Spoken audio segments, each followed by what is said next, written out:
Recording in progress.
Alan Kuleko, do we correct so that we can start with our meeting? Today is a very busy day. There are also many plenaries this morning.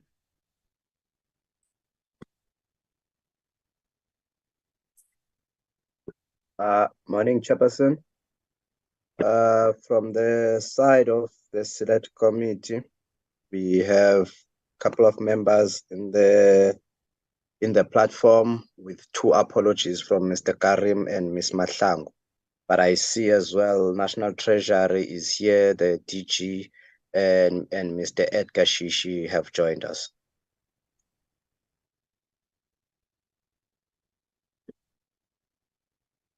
Okay.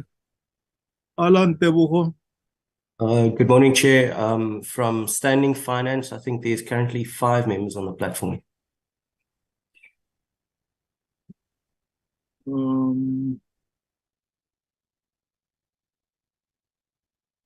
But after all, we're not going to take a decision today. It's a response by National Treasury. Let me see.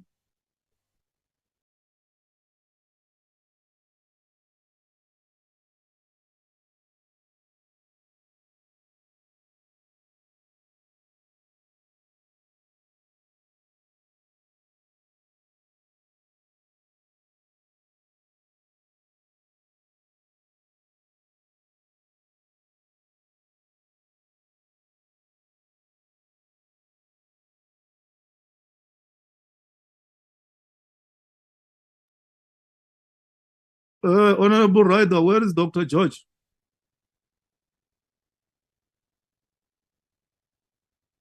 He is on the platform. And so I'm all paraat in the DA. We're all very business-like in the DA, Chair. Okay. Yeah, I can see him here. We don't have much time to Boma Villas. Hey. Who shot the man? You can know this Kozani Lima. You can check. I'm here, Chair. Oh, more or less Nox. Who pick out, you know, who connected by which gadget? No, I'm on my iPad. I'm a sophisticated person today. I'm on the iPad. I'm here. Moses here. Who Fiscal? No, Zanel.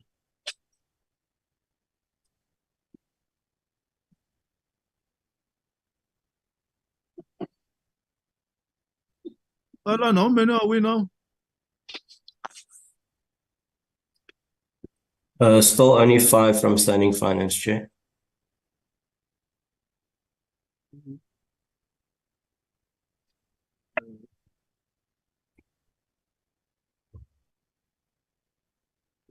I think Kuba Chair Umabilet uzobakhangela. Okay. Try to get hold of your members, Honorable Noxi, because we have a lot of business to do namhlanje. Let me welcome all honorable members from NA and NCOP, the two finance committees. Welcome the support teams and all the divisions of parliament. Welcome all the stakeholders who are here, the media, and everybody who is in attendance. Today's main item is the response by National Treasury to submissions received from the stakeholders. The meeting is officially open. Are there apologies? Yes, Chair. From the Select Committee on Finance, we have apologies from Ms. Mahlangu and Mr. Karim, who will be joining us late. Okay, the apologies from the two chairpersons. Alan? Standing finance, Mr. Sarupen. Okay, Honorable Sarupen, apology. Let's move to the next item. Response by National... Just to say, sorry, Chair. No, Yes, please, Chair. Apologies for this.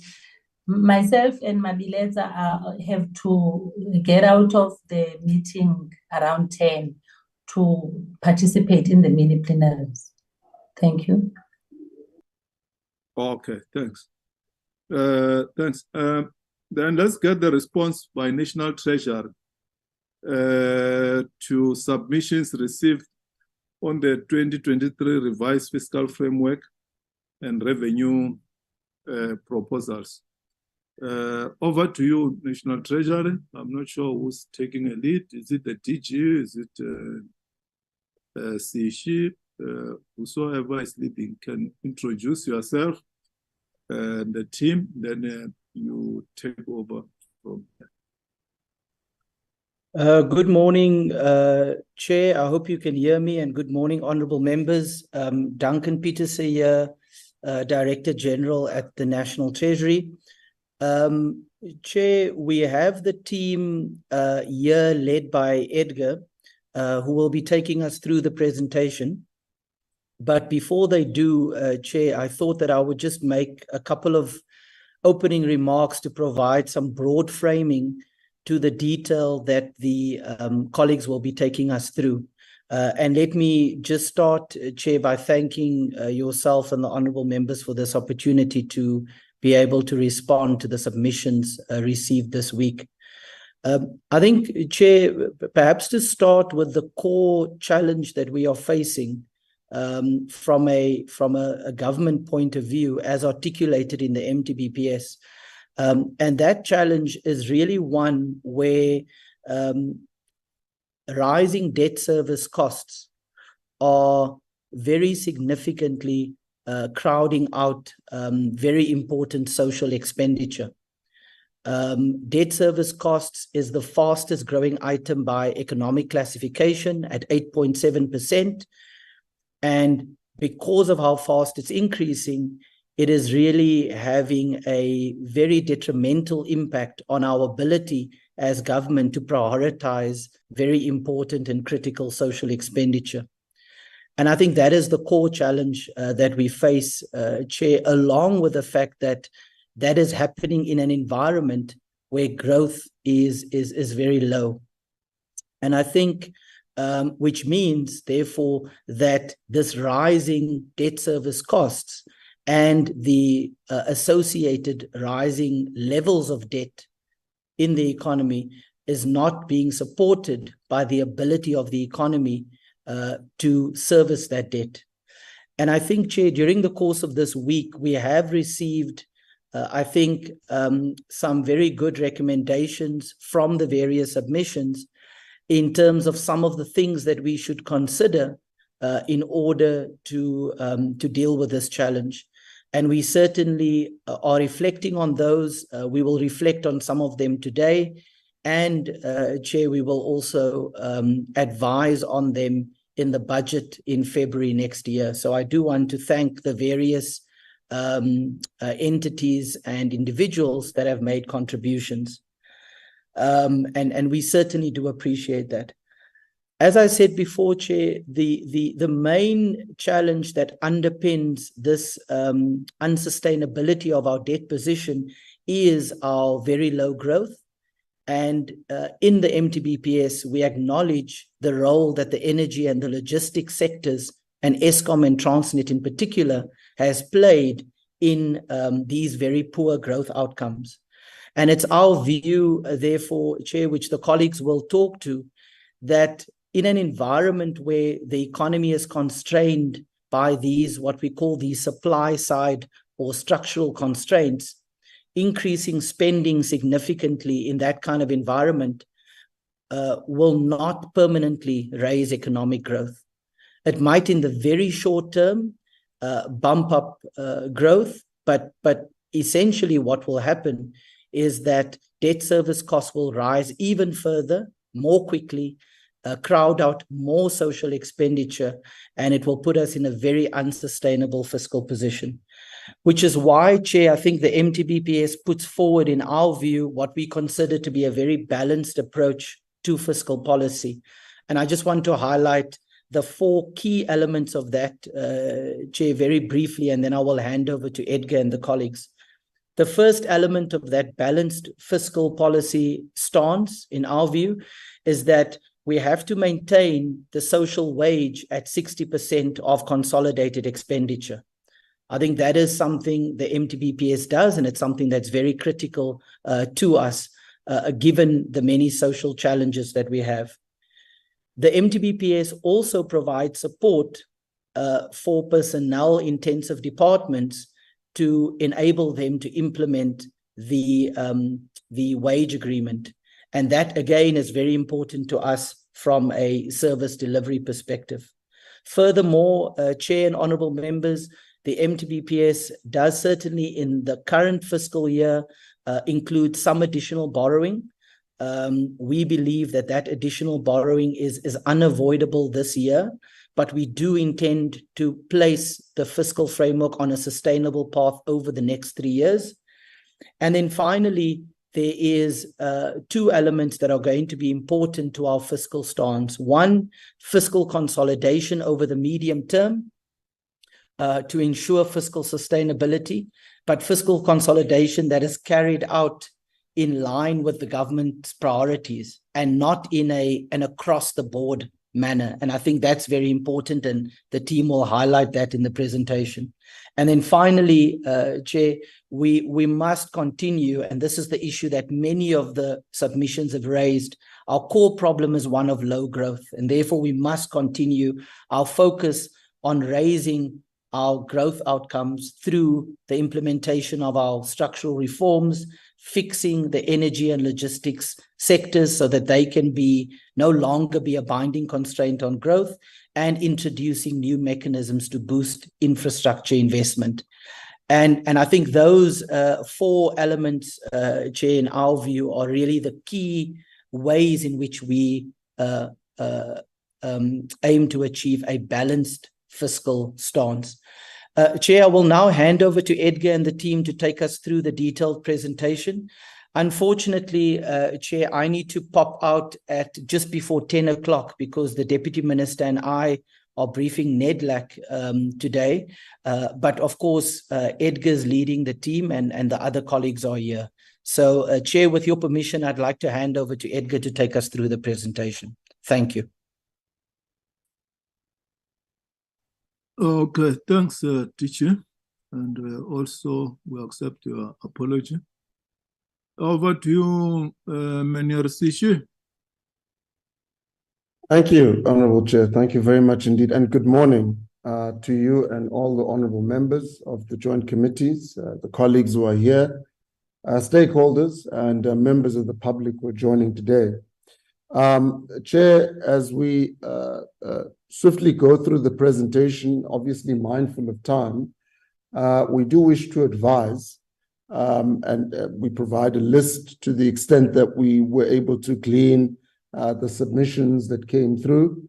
We do wish to advise the committee that we have noted that during the public hearings, there were numerous requests and proposals of what we would consider a fairly technical nature, Honourable Chair, including for data, models, forecasting tools, and the like from certain presenters. It's important to highlight and to advise the committee that the National Treasury does engage regularly outside of these processes with various analysts, including academics, on matters related to the budget and the broader economic analysis. And in that regard, we wish to extend an invitation to those who have a strong level of technical interest on elements of data and models and so forth, to continue contacting us directly, and we will endeavor to provide this information to them where we can, and to explain the reasons in instances when we can't. This is a suggestion, Honorable Chair. It's meant to, in part, save the time of the meeting, given the limited time where some of the more technical aspects of the requests and proposals were made during public hearings, and it is something that we're suggesting on to the committee.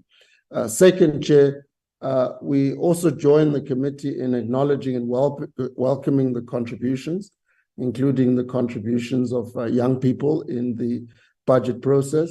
We were also pleased, as well as impressed, by the presence of a young learner during this week's public hearings. And we agree with the recommendation to include more child-friendly material in the budget, and we will endeavor to carry this out going forward. Chair, let me begin by indicating that from a National Treasury perspective, we constantly remind ourselves of our mandate in terms of the law and the Constitution within which we operate, as outlined in as outlined here. The National Treasury operates according to the mandate given by a piece of legislation, Constitution.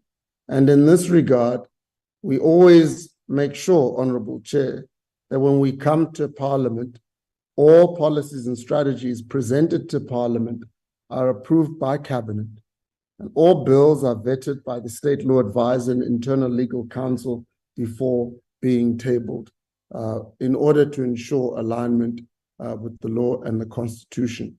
In addition, Honorable Chair, National Treasury has to balance numerous issues as required by the law and the Constitution, including on the revenue side, the expenditure side, and managing the debt of the country. So in this regard, we can't ignore one in favor of another, and we have to balance these considerations in the way that we put together some of the elements that we bring either before Cabinet or Parliament. Turning to the substantive issues, we note various comments and questions about how we think about the growth challenges in the country. As the DG indicated, the core problem is growth. There is virtually unanimous acceptance that that is the case. We agree with this, and the MTBPS clearly says it from the first chapter, from the first page. We want to highlight to honorable members how poor growth has almost perfectly correlated with falling capital investment since the financial crisis, which, as detailed in Chapter 2 of the MTBPS, is in turn strongly related to falling electricity supply as well as logistics challenges. In this regard, a demand-led growth strategy would be a misdiagnosis of South Africa's growth problem, because supply-side constraints in our network industry, specifically in energy and transport, along with weak private investment, generally explain poor economic growth performance. As the DG has clearly indicated, expansionary fiscal policies in the face of these supply constraints will not structurally raise growth, but it will instead worsen the debt levels and sovereign credit risks, leading to higher inflation and debt service costs.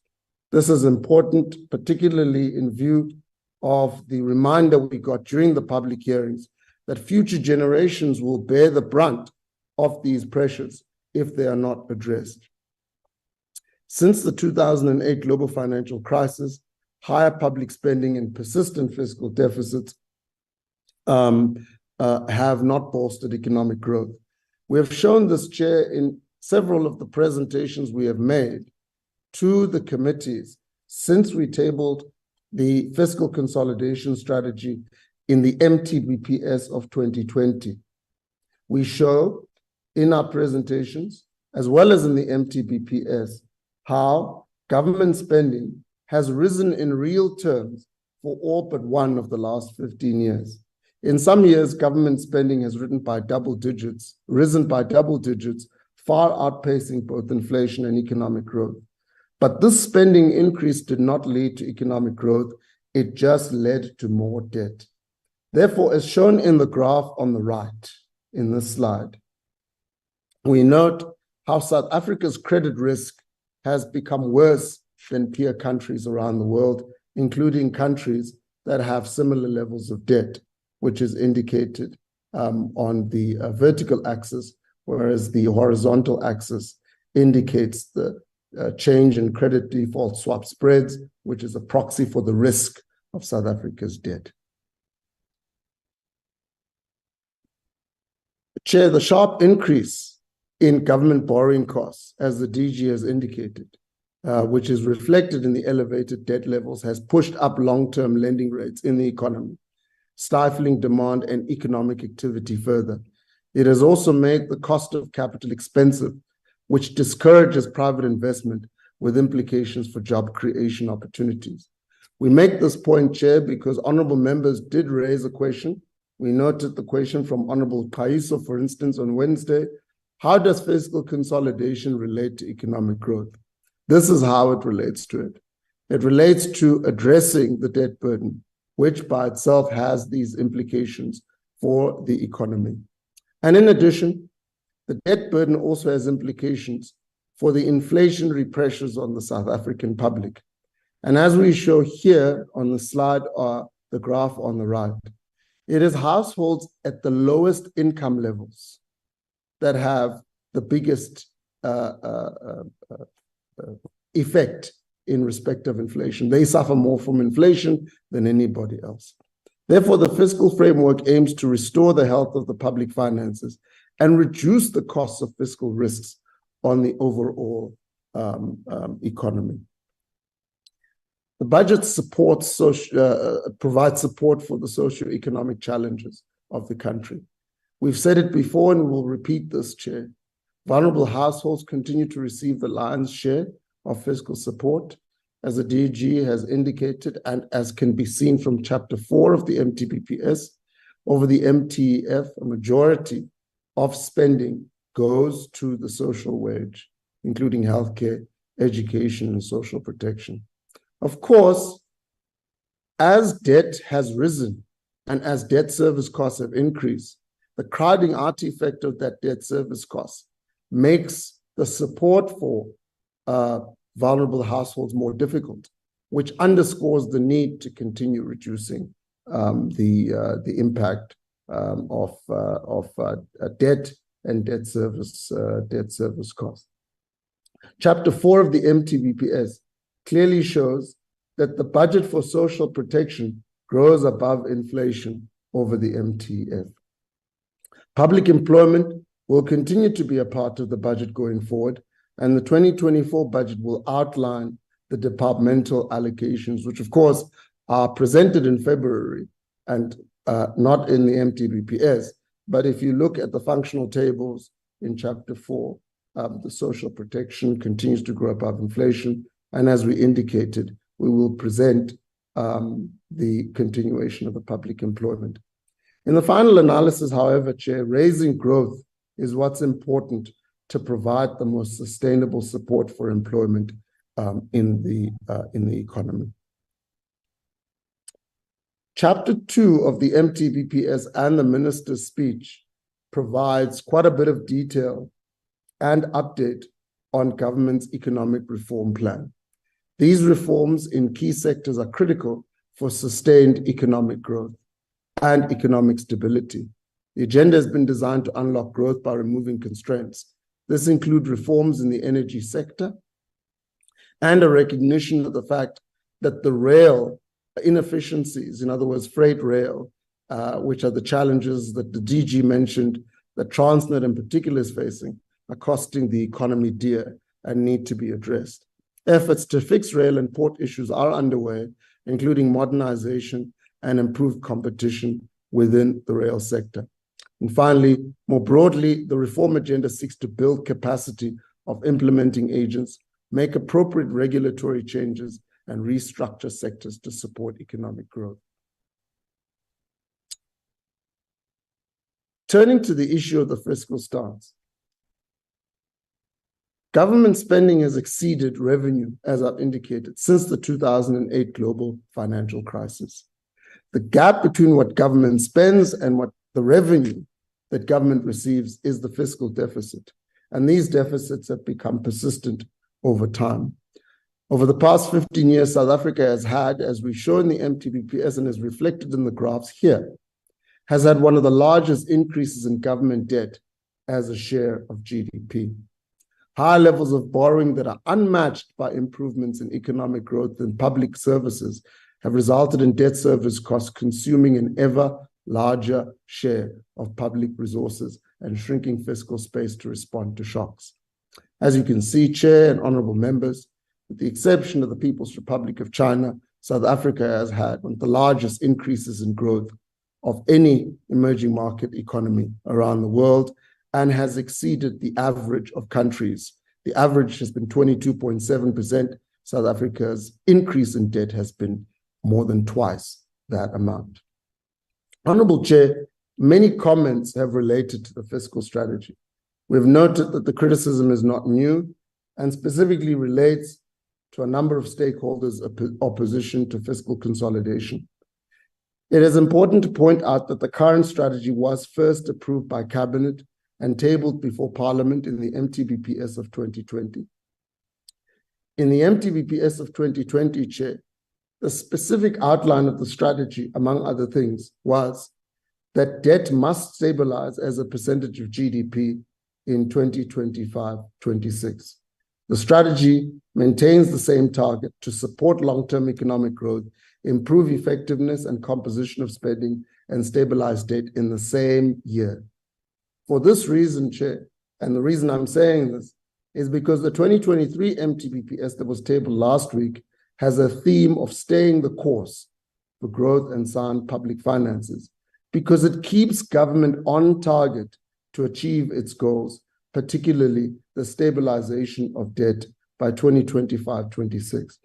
We are still 2 years away from achieving this target, which was the original target, and we consider that the measures being proposed will keep us on the path to achieving it. Chair, in addition to this, as the DG has indicated, we consider very important that honorable members take into account that debt service costs, specifically interest on debt, has now grown above economic growth, meaning that the economy's ability to service that debt has been weakened over time, underscoring the need to take measures to address this burden. Since the 2023 budget, nevertheless, several risks have materialized, including lower mining sector revenue, increased wage bill costs from the wage agreement, and higher borrowing costs.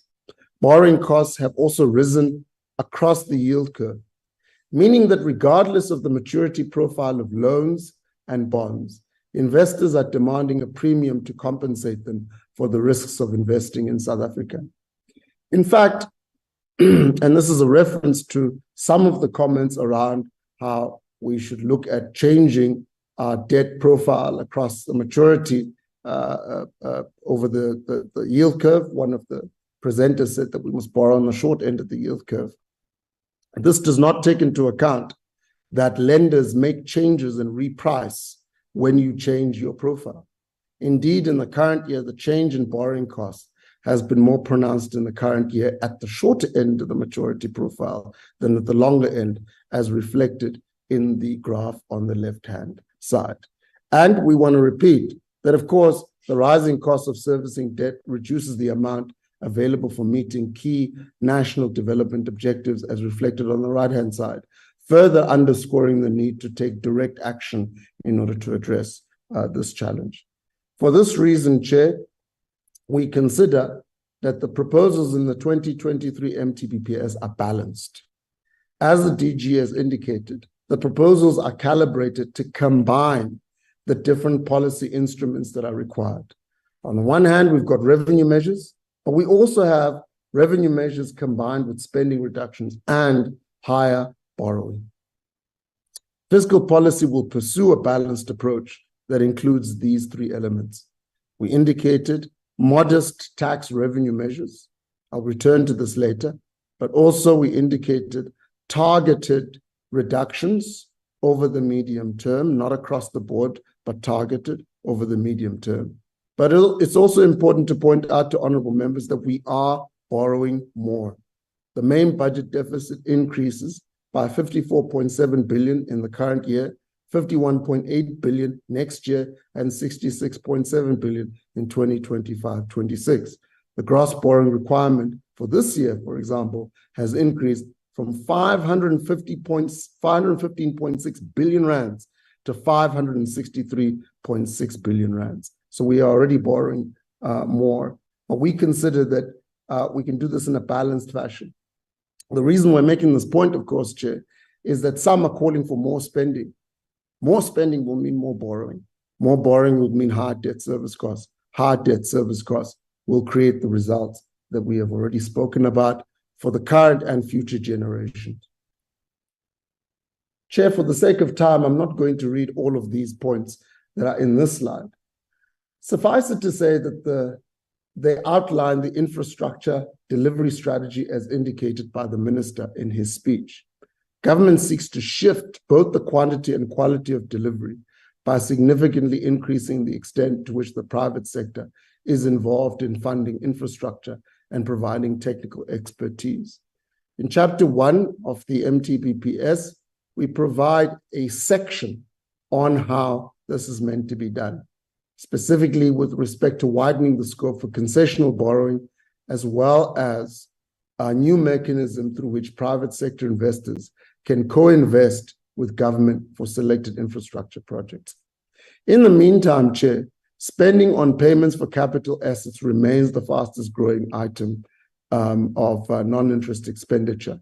And so we maintain a high growth over the 3-year period in order to support growth enhancing infrastructure investment over the medium term. Some comments were also made, Chair, about the debt management strategy. It is important to indicate that government has an active debt management system. Indeed, South Africa has been acknowledged globally as having one of the most active debt management strategies of developing countries. For the sake of space and time, we don't provide the full outline of the financing strategy in the MTBPS. The MTBPS is just 4 chapters, but we do have a section in Chapter 3 which provides an update on debt management and financing. For a full outline of the annual approach to debt management and financing, there is a whole chapter, as honorable members will be aware, in the annual budget review in February, an entire chapter that deals specifically with this area. And so those stakeholders who perhaps may not have read it are encouraged to also familiarize themselves with that detail. But in any event, Chair, government's gross borrowing requirement consists of both the budget deficit and financing for maturing debt. And more recently, of course, the Eskom debt relief package. The objective is to raise the required cash within strategic risk benchmarks, which are published in February. The program is informed by a suite of strategic benchmarks that ensures that government's borrowing program and the debt stock is prudently managed. Government is committed to diversifying the investor base to reach new pockets of liquidity to develop the domestic capital markets, as well as creating a benchmark for state-owned entities. It's also important, Chair, to indicate that foreign currency borrowing is focused on financing government's foreign currency commitments, such as interest redemption and foreign currency payments by department. There were some questions around concessional financing from international financial institutions. Chair, we want to indicate to the committee that there are decisions that get made around as part of the borrowing strategy in this regard. And we consider that where there's an opportunity to borrow at very low interest rates on the international markets, we should pursue those opportunities as long as they don't infringe on the policies and the laws of the government. We want to emphasize that the only programs that we have either entered into or pursued are those that support the country's own existing policy reform agenda. Government does not enter into any agreements that are inconsistent with government policy and government laws. And this is a critical issue for us, and we want to affirm this before the committee. Chair, turning to the issue of revenue, which was raised and of course is raised.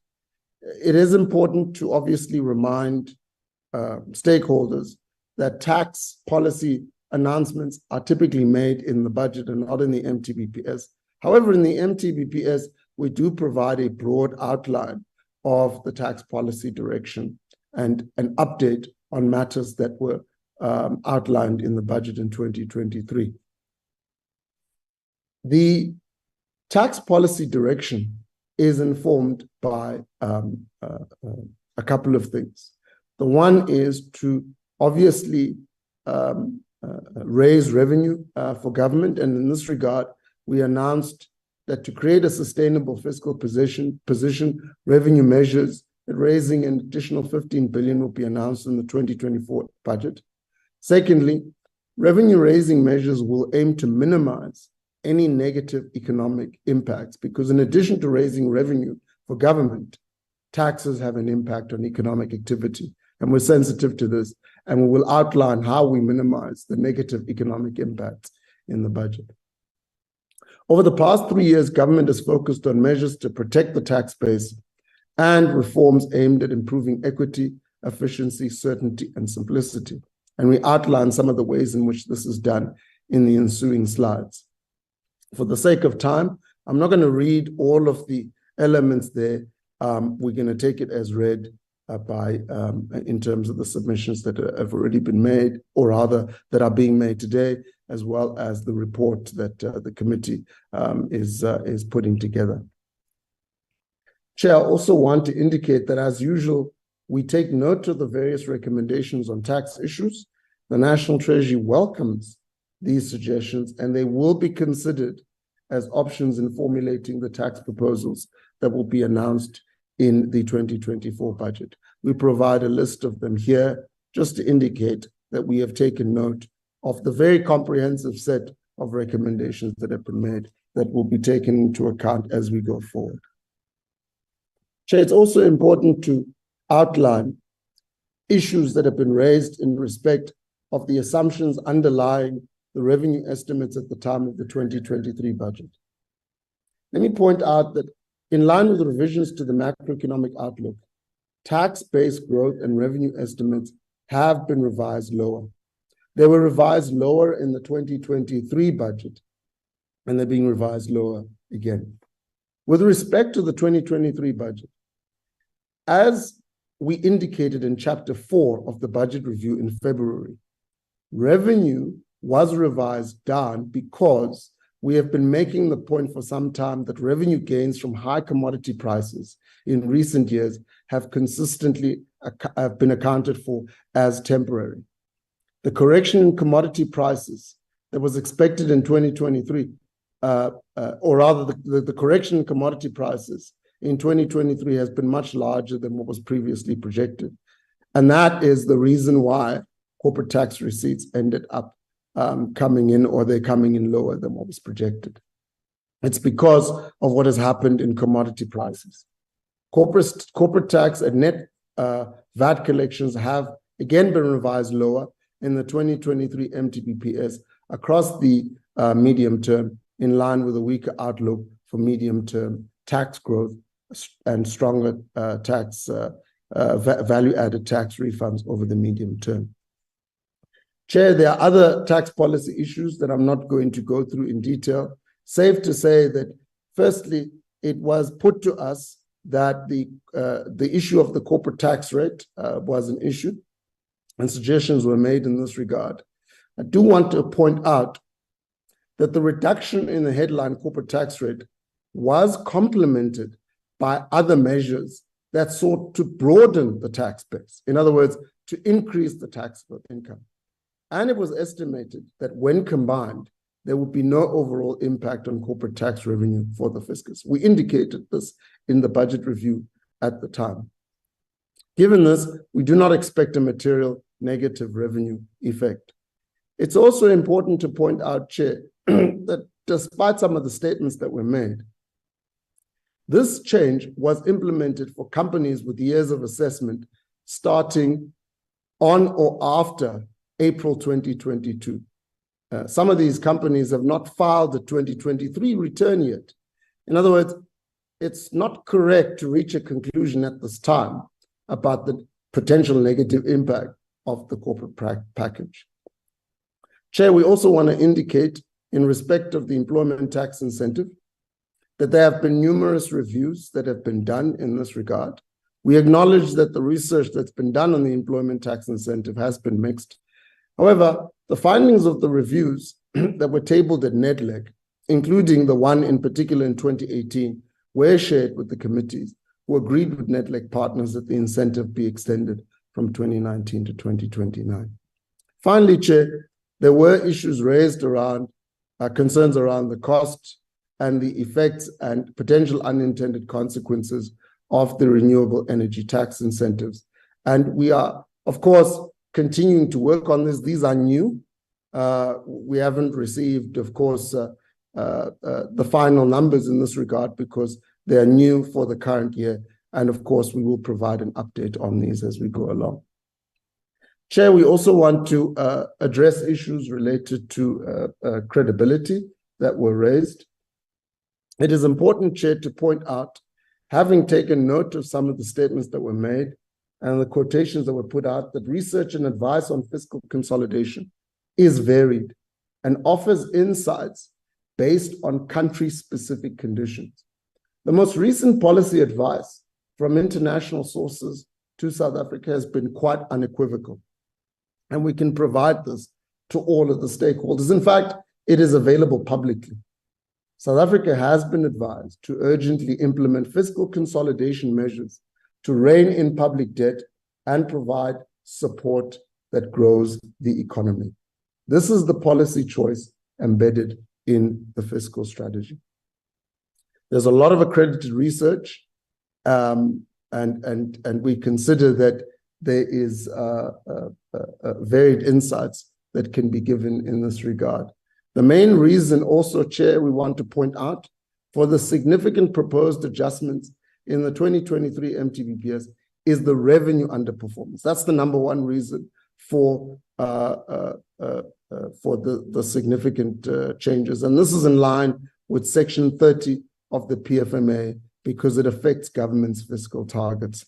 And this is mainly driven by commodity prices falling more than expected, as indicated at the time of the 2023 budget. The process for the 2023 adjustments meets legal requirements and is in line with the PFMA rules. As I indicated at the start of this presentation, all of the bills that have been tabled before Parliament have been certified by the state law advisors and have been vetted and approved by in-house legal counsel before they go either to Cabinet or to the National Treasury. We also want to point out that it is incorrect that adjustments to fund the wage bill are somehow unprecedented or unusual or reflect something that's not in line with the law. Indeed, they have happened in the past. Indeed, there have been downward adjustments that have been made to budgets in the adjustments budget in the past as well that have been approved by Parliament. We have not, to our knowledge, received information or challenges from anybody with legal expertise in respect of this area. National Treasury consults with departments, and we have consulted with departments in the current round, Honorable Chair, to identify the savings according to the cost containment guidelines that were issued. And it is important to indicate that these were guidelines. This was not a substitute for the legal responsibilities of Parliament, but these were guidelines that were issued to departments in line with the responsibilities of the Treasury in Section 6 of the PFMA. Chair, I'm not going to go through all the issues along the public sector wage bill, except to say that, as the DG indicated, we are proposing additional allocations to critical sectors and functions in order to provide protection for those essential services. And that's clearly outlined in the adjustments appropriation bill, which is before the appropriation committee and is being considered through that process. In addition, it is also important to indicate that the minister indicated at the time of the budget in February that we are aware of the potential risks related to the wage agreement, but that we would not preempt the wage negotiations. The issue of the wage negotiations is not that an adjustment gets made for wages. That's been done many times in the past. The issue in respect of the budget for wages is the misalignment between the public sector bargaining council process and the actual budget process. And we have agreed with labor unions that alignment should be found in this regard at last year's summit between government and labor unions. Chair, turning then to the issue of Transnet, I know I'm running out of time, so I'm going to try and move as fast as I can.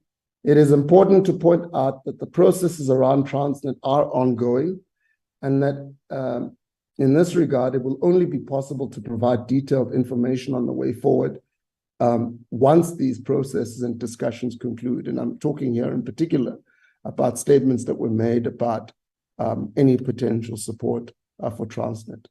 But we do recognize that the rail issues in the country, the delays, the ineffectiveness of our ports are critical to economic performance. And to the extent that we're having these challenges, this explains a significant portion, as I've indicated, of the challenges that we're having. And indeed, we've provided estimates in Chapter 2 of how much this is costing the economy.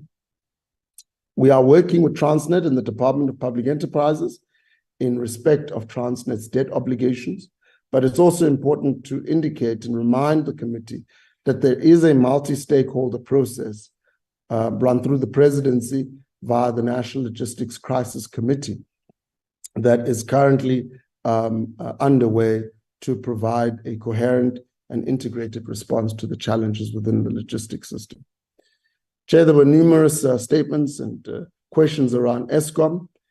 It's also important to point out, Chair, that the Eskom debt relief bill is being discussed at the Appropriations Committee as well. So we consider that there is processes underway in that regard. Nevertheless, we provide here an outline of what the core proposal is in respect of the amendment to the debt relief bill. It provides for essentially two things: payment of interest by Eskom on amounts advanced as a loan, and secondly, to enable the minister to reduce the amounts for requirements for Eskom in the event of non-compliance with conditions. We consider this as an important but fairly elementary requirement. If someone does not adhere to conditions, there have to be consequences. And this is the simple thing that the amendment bill requires. There were questions around the interest. Of course, interest rates change in terms of the market.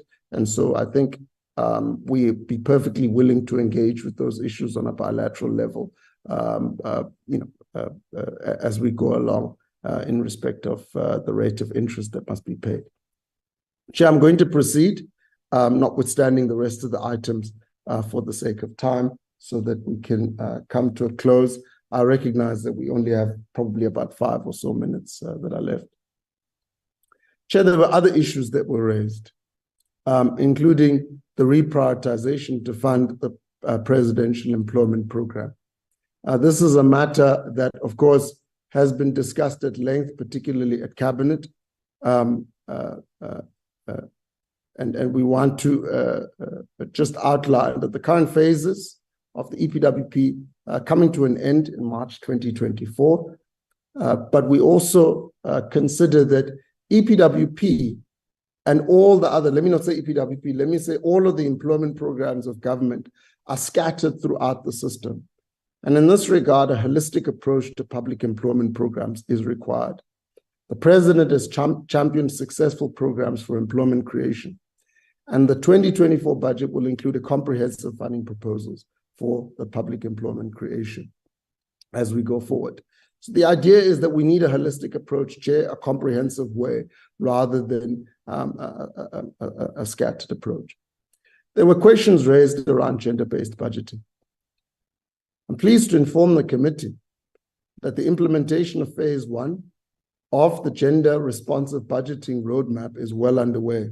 And in this regard, we have a governance structure that includes the Department of Planning, Monitoring and Evaluation, the National Treasury, and the Department of Women, Youth and People with Disabilities. This governance structure is in the form of a task team that facilitates this work. We are, of course, engaging with other stakeholders as well as partners globally to help us roll out this roadmap. There's a tagging framework, a budget tagging framework that's been developed. Guidance is being provided to departments and pilots are going to be launched. 10 national departments have been identified for the first pilot. However, we still need to finalize their readiness to be part of that pilot. So once they're able to confirm with us that they're ready to be part of the pilot, we'll then be ready to say what those departments are. So in fairness to them, we have to allow them to be ready in order to implement or to pilot, budget tagging. And finally, departments with data related to gender empowerment gap will be part of the mini gender budget statement that we plan to publish, Honorable Chair, in the 2024 budget. Chair, let me conclude.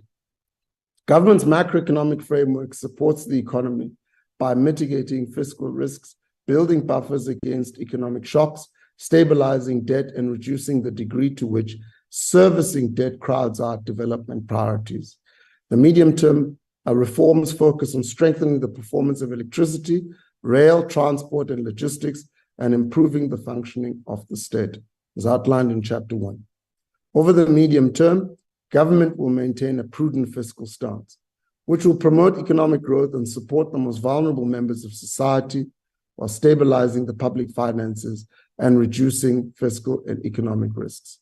Fiscal risks, though, remain elevated in the short to medium term.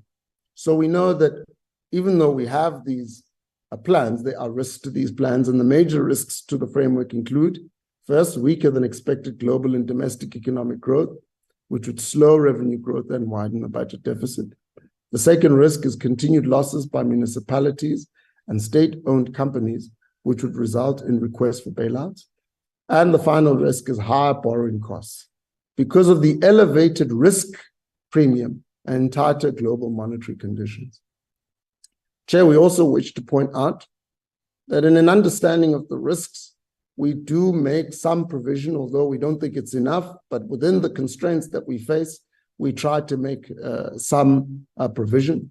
The contingency reserve amounting to 27 billion over the medium term is also proposed to cushion the fiscal framework against changes in the environment, as well as unforeseeable and spending pressures. Chair, thank you for this opportunity. I will stop there and indicate that there are annexures that we didn't go through for the sake of time that members can obviously go through at their leisure. But thank you very much, Chair.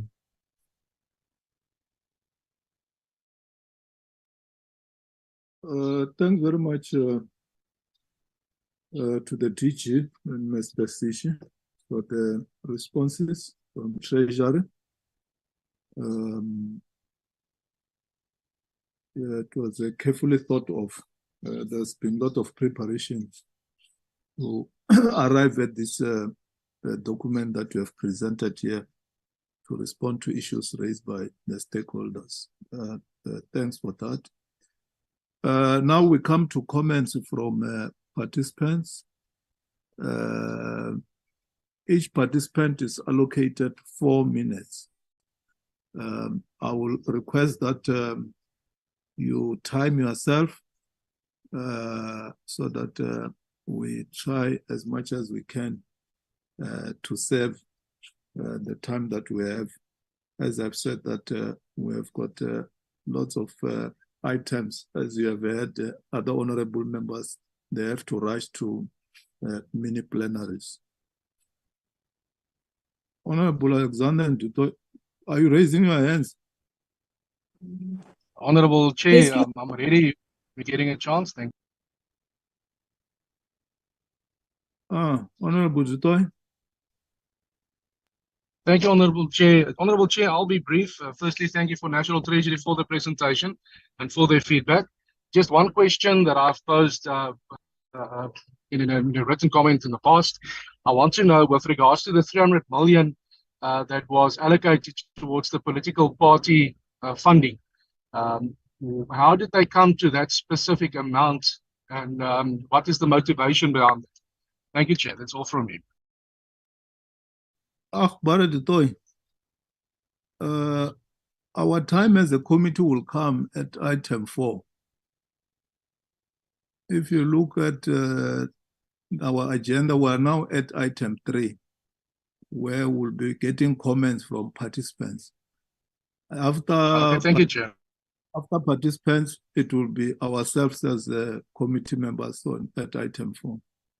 You are welcome, Honorable Zitoy. Honorable Alexander. Chair, I too would like to ask a question, so I'll wait for item 4. Okay. I see a hand from Christina's iPhone. Who's Christina? Christina is the Western Cape Commissioner for Children, Chair. I understand that we are now at number 3 on the agenda for comments from stakeholders. Oh, I'll come to you, Commissioner. We start with Kosato. You are number 2.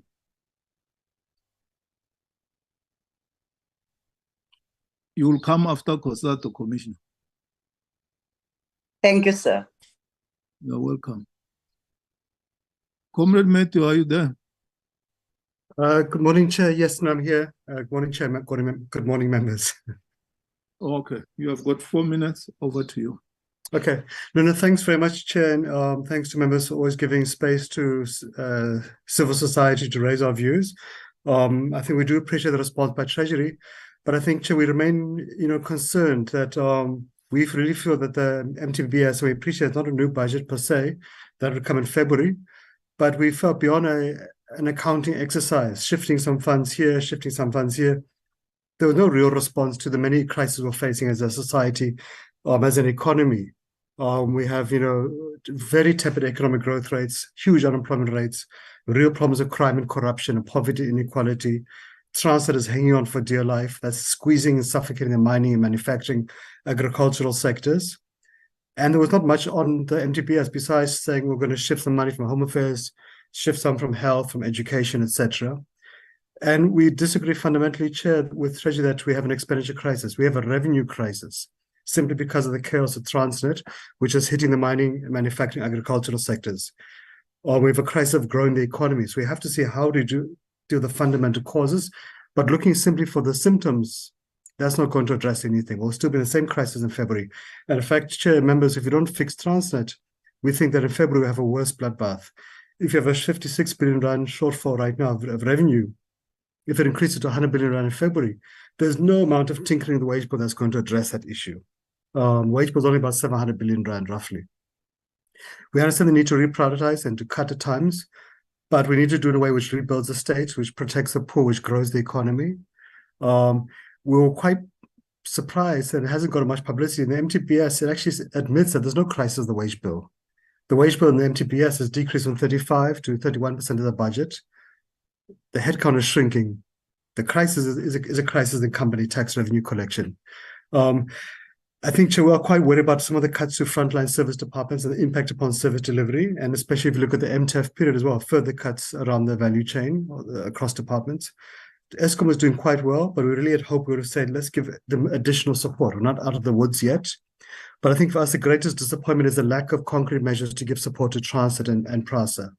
And according to MTBS, that 56 billion rand is simply because of Transnet's impact on the economy. We didn't really see much in terms of interventions around other SOEs, like whether it's Denel, the post office, whether it's the crisis of municipalities. Didn't get a sense of what exactly is the plan besides a PowerPoint. We all lament about crime and corruption, yet the MTBS says we're going to decrease the police headcount. It's already decreased by about 15% in the last decade, yet population grows, crime level increases, but the response of government said, well, we need less police officers. It just defies common sense. We really hoped with the SOD grant, which has done wonderful work since 2020, hasn't been adjusted for inflation once. Yet we do adjust the salaries of ministers for finance and DGs, etc., for at least some increase. It's a pity we don't give the same solidarity to the poor. We really hoped with a youth unemployment rate of 60%, would have expanded the presidential employment program, which has done excellent work. We had hoped the Treasury would have come on board and said the two-part pension reform proposals, let's action it in next year. Let's increase the immediate relief to 50,000. We had hoped to see a bit more on infrastructure and more support being given to SARS, because Treasury would correctly say, where do you get the revenue for your list of demands? Well, give SARS more support. They've done wonderful work in increasing compliance from 61 to 64%. Let's give them additional support to go to 70%. But I think, Chair, just last in conclusion, we're disappointed, but we hope in February we'll see a better, more aggressive, bold budget, which will really be about growing the economy, giving support to the poor, rebuilding the state, and then we'll really respond to the crisis we're facing and give a sense of urgency and hope. But we will also, as in Labour, continue to engage with Treasury at NEDLAC, at Parliament, or in bilaterals, etc., to see how do we find each other. But thanks very much, Chairperson, members.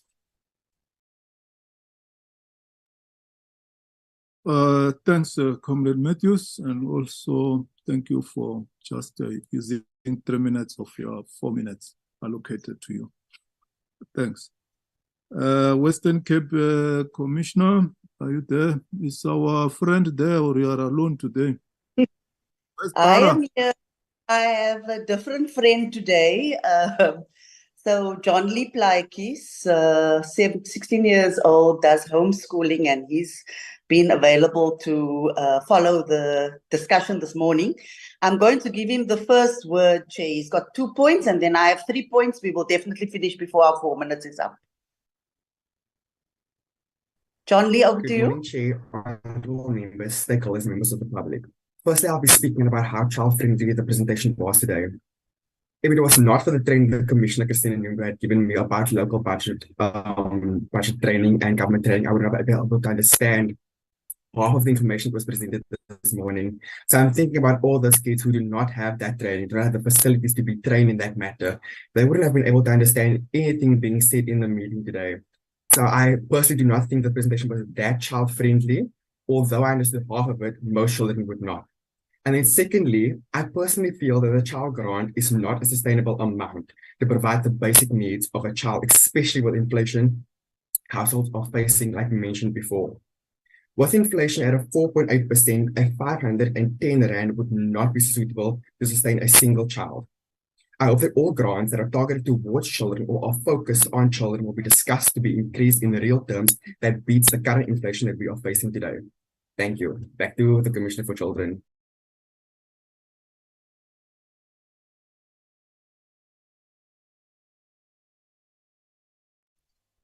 Thank you, John Lee. Our comments are broad. We applaud the National Treasury for undertaking to create more child-friendly presentations on governance, and this is a call throughout government to make governance more child-centered. And the child government monitors in my office are most willing to act as an advisory group to guide child-centered governance. We note that there is talk about social sector spending and the social wage, but the economy is our hope for the future. However, we are bailing out many SOEs instead of really concentrating on the main driver of the economy, which is people. And so we call on a greater investment in the people of this country, in the children of this country, to grow the economy into the future. We hope that consolidation and reconfiguration of the state prioritizes human rights and not, as I've said, just this economic lens that we keep hearing about. In fact, in some of our workshops, our children challenged us and said, why do we always use an economic lens when looking at the world?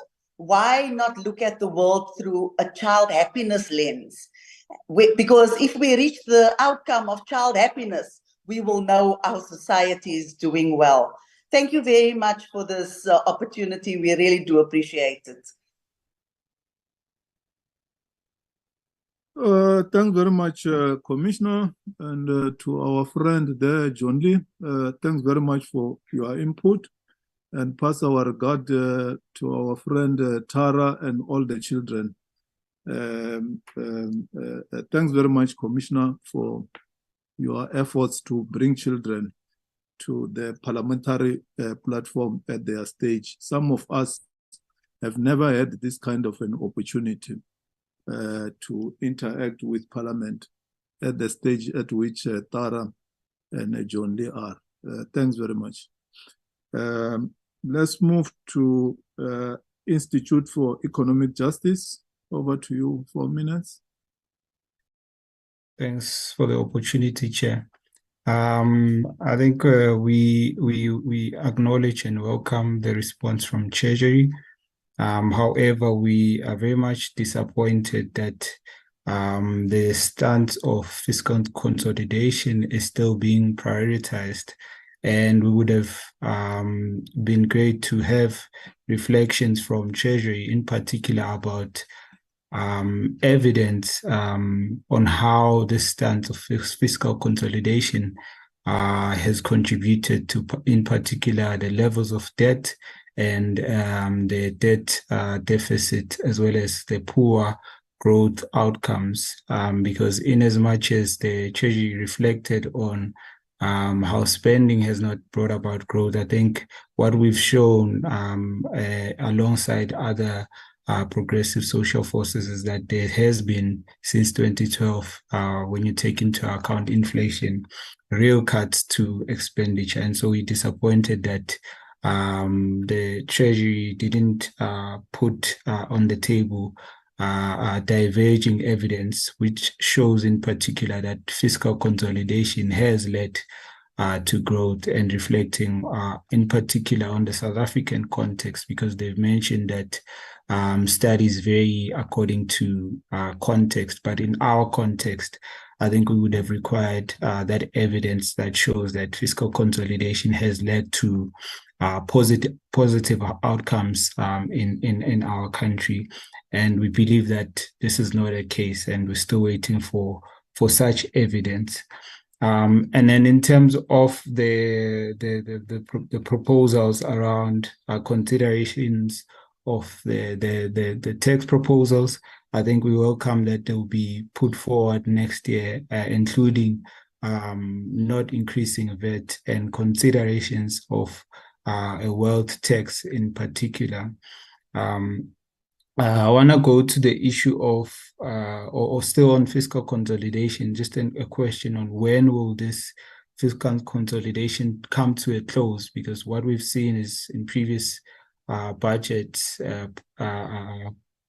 commitments by Treasury that fiscal consolidation will come to a close, but without actually that occurring, which speaks to the issue of the credibility of the budget. And then on the SRD, it's been extended. However, as we've shown in our submission, that the allocation towards the SRD has continuously declined from 44 billion to now 33.6 billion, covering a limited number of beneficiaries. And we believe that this is a budget issue, contrary to what Treasury has said, that it's a DSD and SASA issue.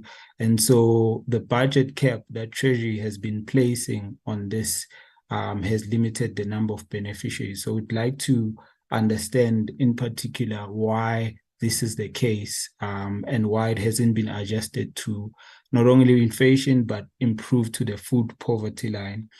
And then on the GRB issue, the question there are just around where is this roadmap? Has it been publicly published? And what is the scope for civil society to participate in informing these processes? Because what we've seen is that there's been a tendency to bring, by saying stakeholders, to bring international stakeholders such as the EU, such as the IMF, which have been, especially the latter, complicit in South Africa, particularly imposing the fiscal consolidation that we are seeing through taking on loans and also through bringing about, conditionalities in our loans. And then on the last 2 points on PPPs, there's an emphasis that this will continue to be the framework through which we bring about infrastructure development. And I would like to find out what has been the recommendations from the review that Treasury undertook that have informed the continuation of PPPs, given their impact, the negative impacts that we've highlighted in our presentations and the caution that we've presented, honorable members. And so what is the recommendations from the review that Treasury concluded? Because we know in 2022, the budget did acknowledge that the value of PPPs has been steadily declining and that they have not been a viable mechanism to deliver infrastructure development. And then on other measures that we raised, but when considered, the issue of the gold and foreign exchange contingency reserve account, is this being considered in Treasury, this or other similar measures? Are they on the table? And why, if they are not on the table, why are they not being considered? May have missed a point on this, but I didn't hear it from the officials, particularly given the context that they highlighted in terms of revenue and so on. But just to conclude, Honorable Chair, we'd like to emphasize that we want a budget that is developmental orientated and targets unemployment, poverty, and inequality, which is the stance that we've continually presented to this committee. And we feel that the National Treasury hasn't presented a sound, credible plan to get us as a country outside of this crisis. I'll pause there for now. Thank you.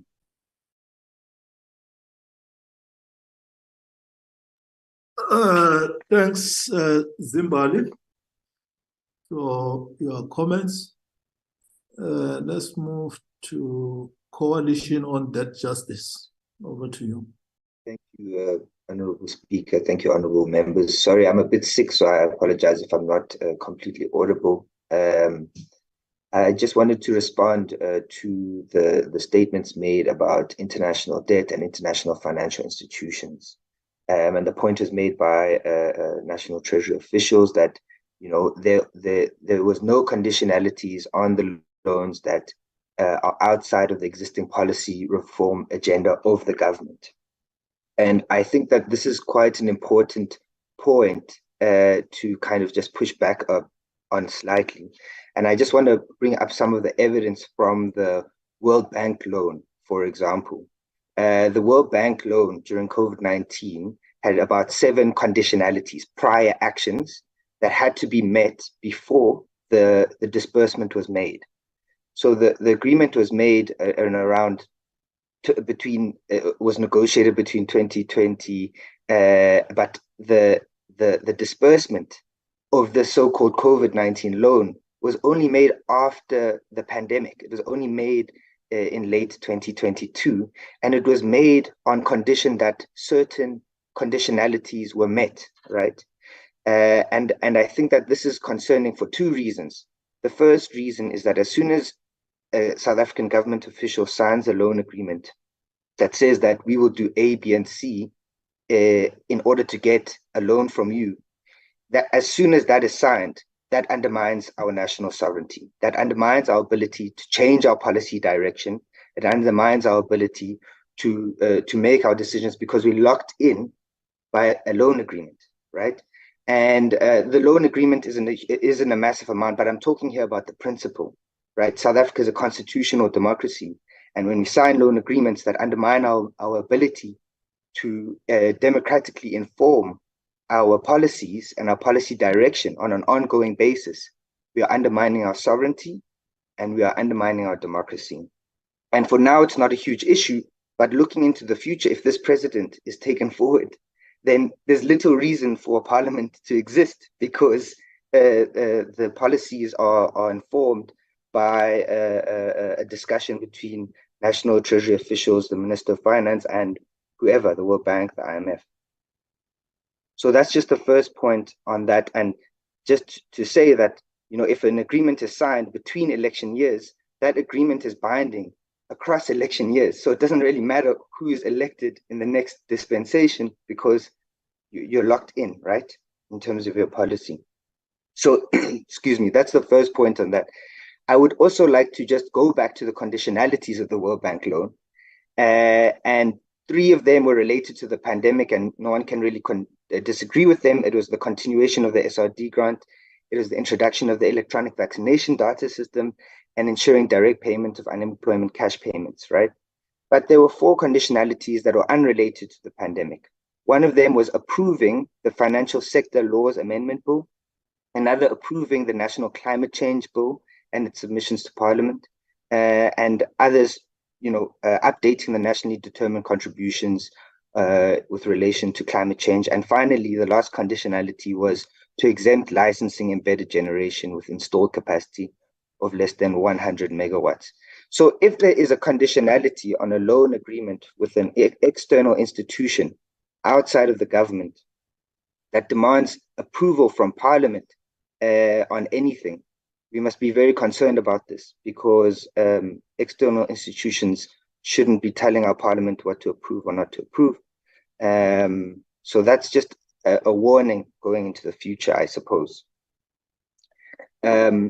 I would also like to just raise a quick point about, for example, the direction on things that happen within multilateral development banks. The new development bank strategy of 2022 to 2026 was only presented to Parliament. It was only presented to the executive, to National Treasury. It was not presented to Parliament. This is a development bank of which South Africa is a 19% share ownership, and the legislature should have direction over the direction of that institution. So things like that, like strategy documents of MDBs and IFIs, should go through a Parliament for discussion and debate and direction, right? So that's the third point. And the last point is just to be cognizant that taking foreign currency loans ultimately undermines South Africa's monetary sovereignty. And for that reason, as much as possible, as much as the balance of payments allows it, it should be avoided. And it also needs to be more cognizant in the calculations, in the projections of how much these loans will cost, because global financial and monetary conditions have meant that the screen rates on these loans has increased rapidly, and perhaps more rapidly than projections, as a result of monetary policies in the global north, and obviously a lot of things out of the control of the government. But of course, that's the point. The point is that monetary conditions in other parts of the world affects the screen rates on our loans out of our conditions, right? Out of our control as South Africa. So an example is the special drawing rights interest rate at the time that the IMF loan was taken was 1.1%. Incredibly low interest rate, and of course it's a no-brainer. But that has increased fourfold. It's increased 400%. I mean, currently the special drawing rights interest rate is 4.2%. So, I mean, if our foreign debt is so linked to global financial conditions, I think we should be even more cautious about taking on this debt, given that these interest rates are increasing by up to 400% over the last, 3 years. Excuse me for my voice. I hope I was audible enough. And thank you for the presentation from National Treasury officials, and thank you for the opportunity, honorable members. Thanks, Kaman, for your input. Let's move now to public economic project. Thank you, Chairperson and honorable members. Honorable members and Chairperson, the Public Economy Project would like to welcome and thank the National Treasury for its responses by the DG and the DDG to public hearings. Honourable members, the MTBPS in the South African context, in the context of the Money Bills Act, is designed to initiate public debate and deliberation on budget priorities and budget policy and fiscal policy, which is only finalized at the time of the budget review in February. So in this respect, we'd like to welcome and thank Parliament's excellent process in taking this forward, in promoting a very strong democratic deliberation on the use and allocation of state resources.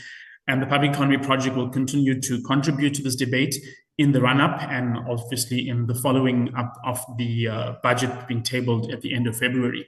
Chair PEP appreciates the multiple pressures that the MTBS needs to balance and the overarching growth, leadership, and governance challenges faced by the country, and sometimes abject failures in terms of leadership and governance to make important and difficult decisions.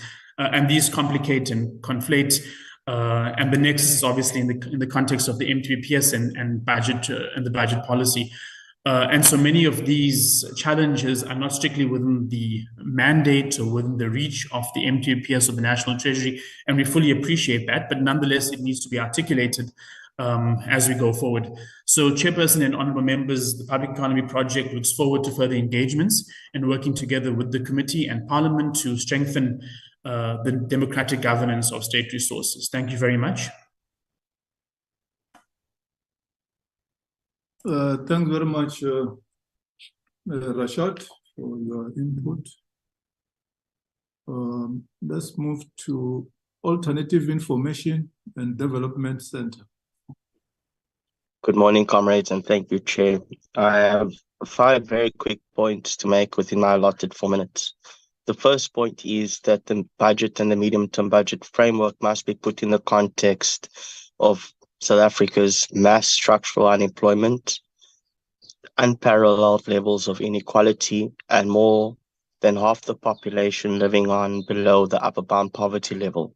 And since 1994, we've seen the continued concentration of wealth and perhaps even growth in wealth inequalities. In the medium-term budget policy statement and in a number of other statements from National Treasury, it itself has indicated that cuts to social spending, particularly cuts to the public sector wage bill, will lead to negative learning outcomes and also health outcomes. We think that this, therefore, must be put into the context where Treasury hasn't ensured the maximum potential resources available is utilized in order to protect the realization of socioeconomic rights in this country. And it's in that regard that we contest that, in fact, National Treasury is conducting itself unconstitutionally.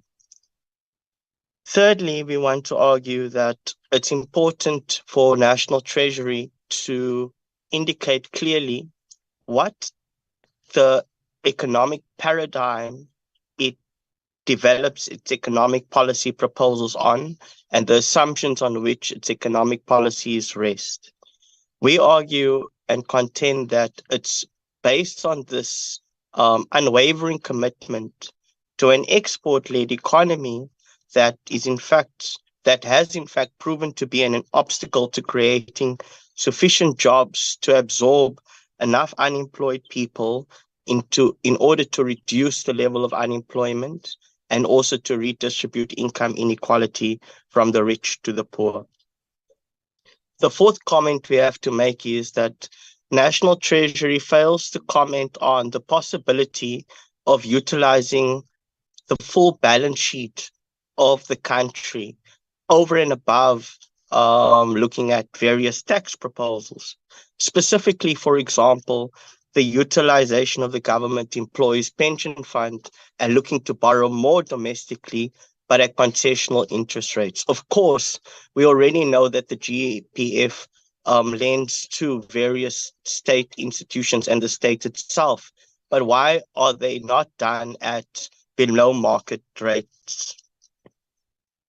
The fourth comment is, and it's to reiterate what was said by the Coalition for Debt Justice, that borrowing from international finance institutions and in foreign currency adds additional risks to the South African economy.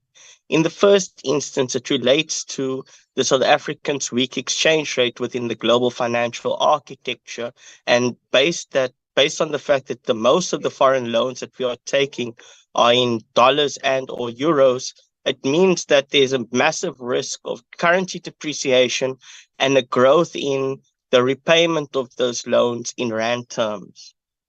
Additionally, as Kamal from the Coalition of Debt Justice indicated, that borrowing in foreign exchange also adds additional pressures on the balance of payments and the current account of the balance of payments.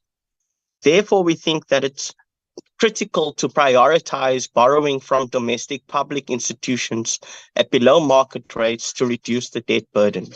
Finally, we want to say that Treasury has adopted an economic policy for close to 30 years now that hasn't been able to create sufficient growth and reduce the levels of unemployment significantly below the levels that it has been over the past decade or so. Given this, we think that it's critical that National Treasury revises the assumptions on which it rests its economic policies and puts into question the paradigm on which its economic policies rest. Thank you, Chair. Thanks, Adak, for your input. Let's move to the next stakeholder. Johannesburg Institute for Advanced Studies. Yes, thank you, Chairperson. Dr. Sean Muller here. I was hoping to share my screen. Okay, I'll do that now. Just a very quick response to the National Treasury. First of all, just on a positive note, Chairperson, honourable members, thank you for organising the session. It wasn't always the case in the past that the National Treasury actually had to respond to public inputs, which really diminished the value of the process. So it's been great to see the continuation of this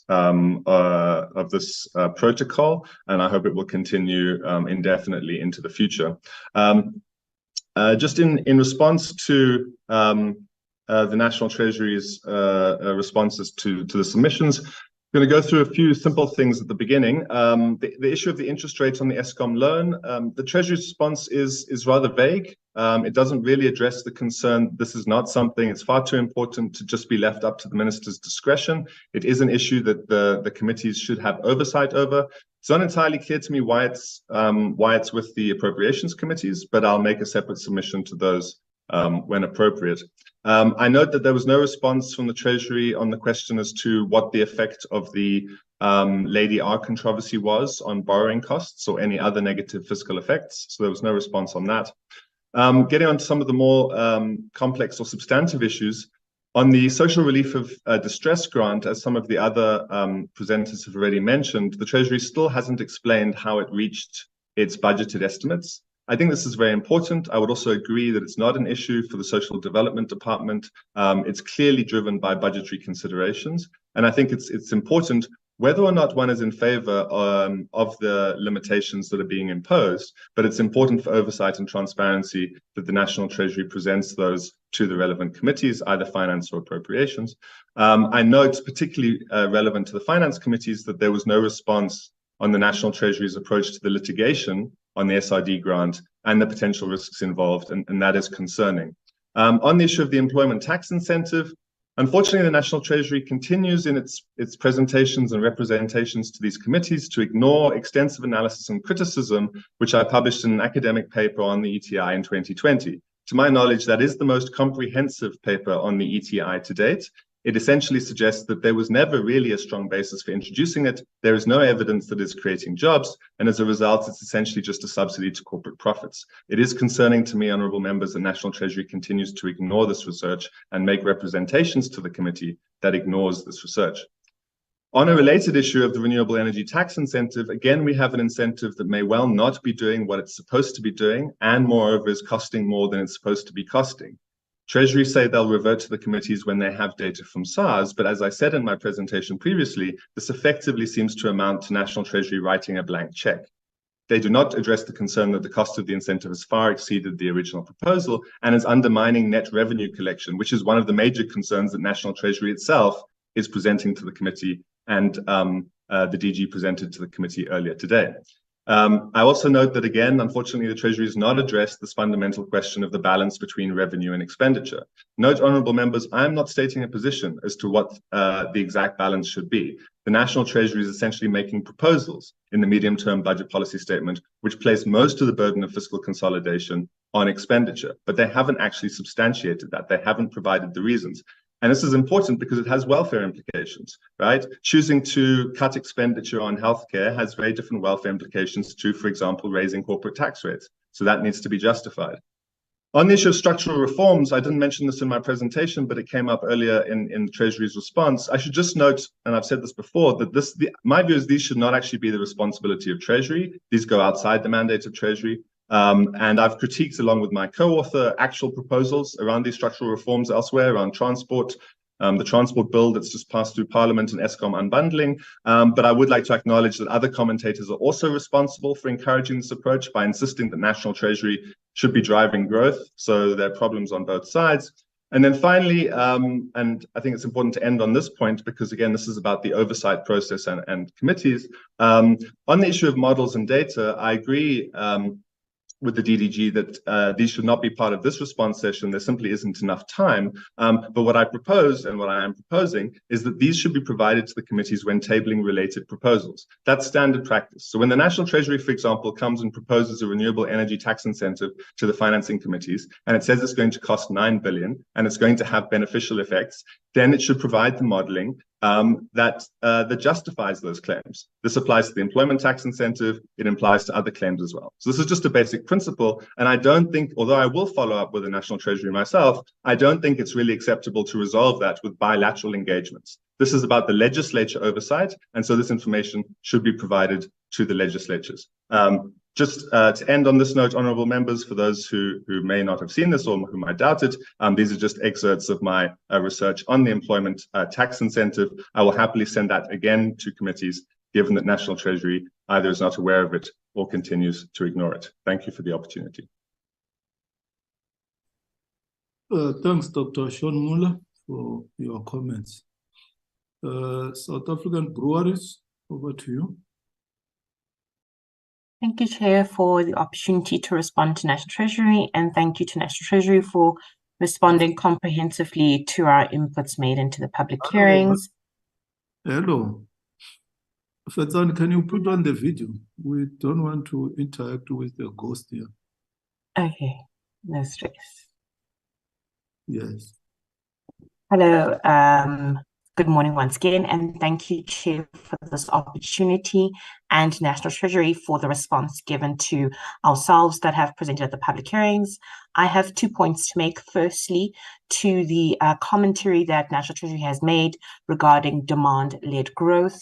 I just wanted to speak in particular to our point as SAB, as a company that is a manufacturing company that is both focused on issues on the production side, on the supply side in particular, that do affect us quite comprehensively. And as you have stated, Mr. Sishi, around the efforts put by National Treasury to deal with both energy generation, infrastructure development, as well as logistics issues, we definitely do welcome the efforts put in line by National Treasury in this regard. But we do believe quite constructively that our inputs into the public hearing process was also to highlight quite concretively that household consumption is a big part of sustaining and allowing our industry to grow. So having nothing to say about how to bolster or drive household consumption and expenditure in that regard, I think is an archaic view, in my opinion, that demand side policies are something that shouldn't be taken into consideration, given the nature of the issues that are really stifling growth in our economy. So I think there should be quite constructive research and technical work done in really assessing and contextualizing in South Africa whether there has been a constructive effort to understand if indeed household consumption is 60% of GDP, why exactly do we not have demand-led strategies in the fiscal policy? I don't believe that fiscal policy is an end in itself, and that economic growth is fundamentally in GDP capita overall. It should be something that is prioritized, including what other speakers have spoken to, poverty, inequality, and the reduction thereof. But to isolate and to exclude, I think, fiscal policy from having levers to drive household consumption, which is in essence is a big part of GDP growth, would be a misnomer. And I would really like to take the opportunity to say that we would be open to participate in engaging as a private sector in saying that there is something to be said about having more demand-led growth opportunities in our fiscal policy space. I secondly would like to point to the fact that the opportunities to really engage National Treasury have been limited to the money bills, and not as an overall public policy discussion on fiscal policy and the levers that are used currently and have been used over time to guide not only fiscal sustainability, but the lackluster economic growth in this country. I do think, Chair, that Parliament has and allowed most, but only insofar as it relates to the money bills quite comprehensively. I think more discussions, and I think most of the speakers have spoken to this, around economic policy and the overlap with fiscal policy and to a certain extent monetary policy, needs to be a quite constructive platform to engage the policy process and not just the legislative process, where we're allowed to make an engagement just to allow the money bills to be passed. And given our opportunities and our recommendations, I do think we have been limited to the bills, but we would like to be included in a more comprehensive process that allows for a comprehensive review, not only of fiscal policy, but of the levers that are used to drive economic growth. Thank you, Chair, for the opportunity.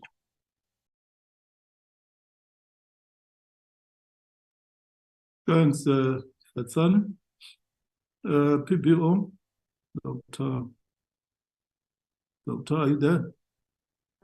Unfortunately, Dr. Jantjies could not join this morning as he's presenting in another committee on our annual report, but I will be responding on behalf of the PBO. And so thank you to National Treasury for responding.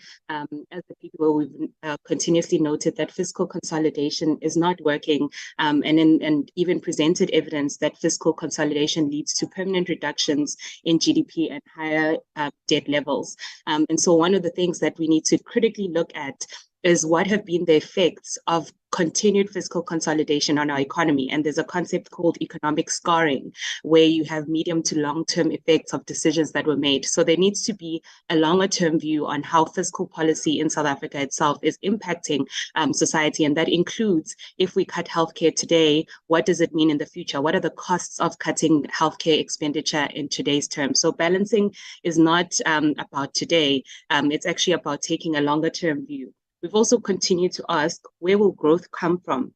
Even by Treasury's own projections of growth over the next couple of years, it is clear that there isn't significant growth coming. And so that leads to a question about, is the strategy working? If the budget is balanced, but there's no growth, then where will the growth come from really in the long term?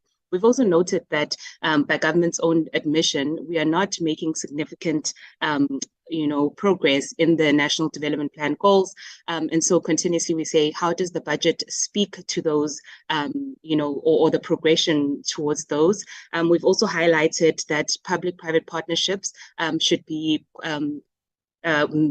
approached with caution. And I think the UK is a great example of how PPPs have not worked out. And in fact, some of the evidence coming from there shows that it's actually cheaper for government to just take on the infrastructure investment themselves instead of taking on PPPs, which lead to fiscal risks when they have to basically pay the private investors.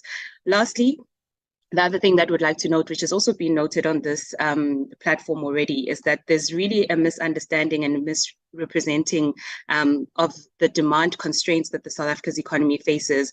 We know that more than 50% of the population, of course, is living in poverty and will be demand constrained. So supporting a demand-led growth path does not mean that infrastructure is not maintained and expanded. In fact, investing in infrastructure itself is an approach that we can look at that supports both demand and supply side. It has already been noted how business needs the infrastructure investment itself. And so we need to think about the intergenerative relationship between the demand and the supply sides, and that requires us to approach expenditure differently in how we think about whether the problem is a supply side or demand side. But in fact, we do need a demand-led growth strategy in of itself. And so, for example, with schools, we know that in schools need proper toilets, and in fact, if we said to students, you can't come to the school because we can't build the toilets, right? We have pit latrines, but rather the solution would be to actually build the toilets themselves. And so this is the approach that we need, which really thinks about how revenue and expenditure are intergenerative and how they basically boost the economy broadly, but also a better economic strategy is simply needed because after all of these, it is increasing. And so we need to step back and think about what does balance give us, or what is this balanced approach yielding in real terms? And of course, again, lastly, to say that we really need a real self-reflection. As already noted by many other stakeholders, households are suffering and people are suffering, and our indicators are not getting better. Malnutrition is increasing, infant mortality rates are decreasing. So, in balancing this budget, how does it really assist the people of this country? And those should be taken seriously. Thank you. That's all from our side. Thanks, Wusi, representing PBO. FFC.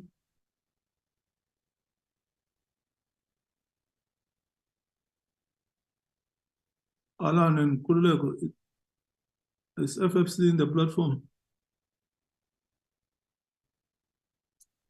Hi, Chair. I did not see them coming in unless they were admitted by another colleague. Okay. If they are not in the platform, then let's go to honorable members. Barret Toy. It's your time now and then, followed by Alexander and others.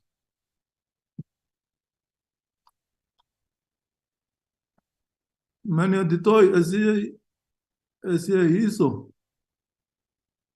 It doesn't look like it's here. Honorable Alexander, Honorable Ryder. Thank you, Chairperson. Two questions. One is National Treasury indicated that they have decreased the budgets in accordance with the Public Finance Act. The question is, are they able to share with us the modeling on how the budgets were decreased in that, so we just to get an understanding of how those decisions were made. So that's the one, is could we see the modeling of how the budget decreases were made in accordance with the law? And the second question is, there was mention of gender budgeting that is going to be taking place, and a number of departments are involved.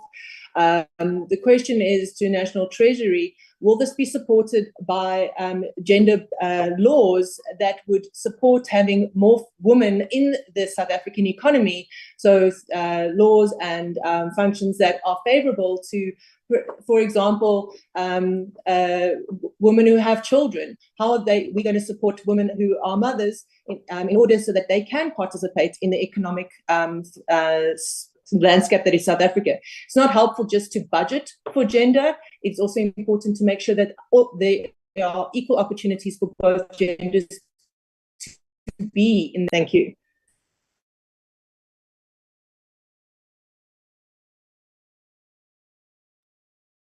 Thanks, Honorable Alexander. Honorable Ryder. Morning, Chairperson. Thank you very much for the opportunity. I'm going to start with a quick response to Mr. John Lee Plaatjes, who said that the presentation wasn't always child-friendly, and maybe make the point it wasn't always MP-friendly either. These sessions are always fairly higher grade, but we do the best we can with what we got.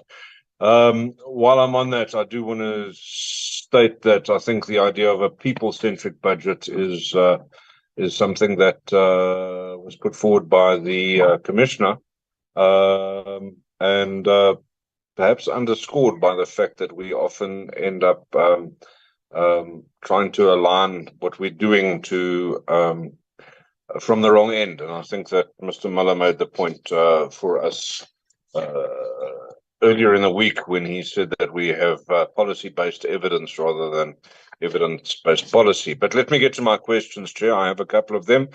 Mr. Peters opened and spoke about maintaining the social wage at 60%. And I think that's acknowledged, but I think that a disproportionate allocation of that goes to the public wage bill. And for me, sitting in the NCOP, those wage bill adjustments, the additional allocations certainly that have been made to provinces are insufficient to cover the actual increased costs of wages.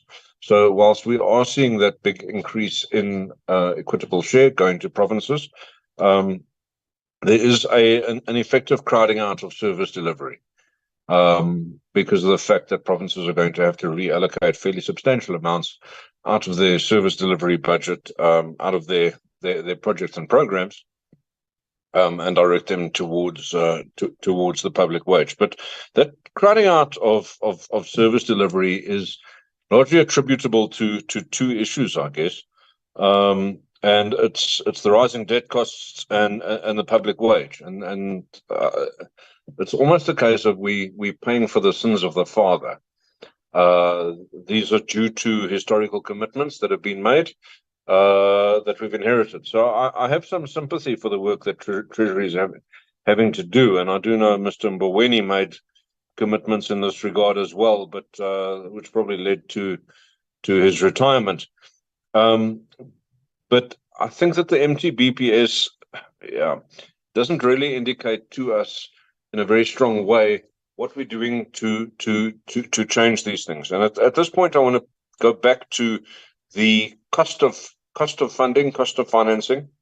Now, in the session last week, Thursday, when we had a chat from the minister actually tasked Mr. Axelson with giving us some inputs on the progress on grey listing, which he didn't do at that meeting. I understand there was a lot to go through, but the fact is that the grey listing issue affects our policy position very strongly. I raised it again earlier on this week.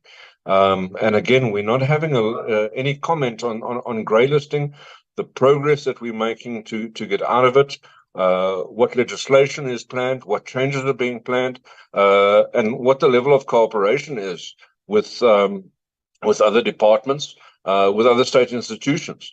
And Chair, I really feel like we need to get a focused session detailing exactly, what has been discovered through the process, what our solutions are, and Mr. Godongwana made a point the other day that we hope to be ready to be out of it by Feb 25. On what basis is that made?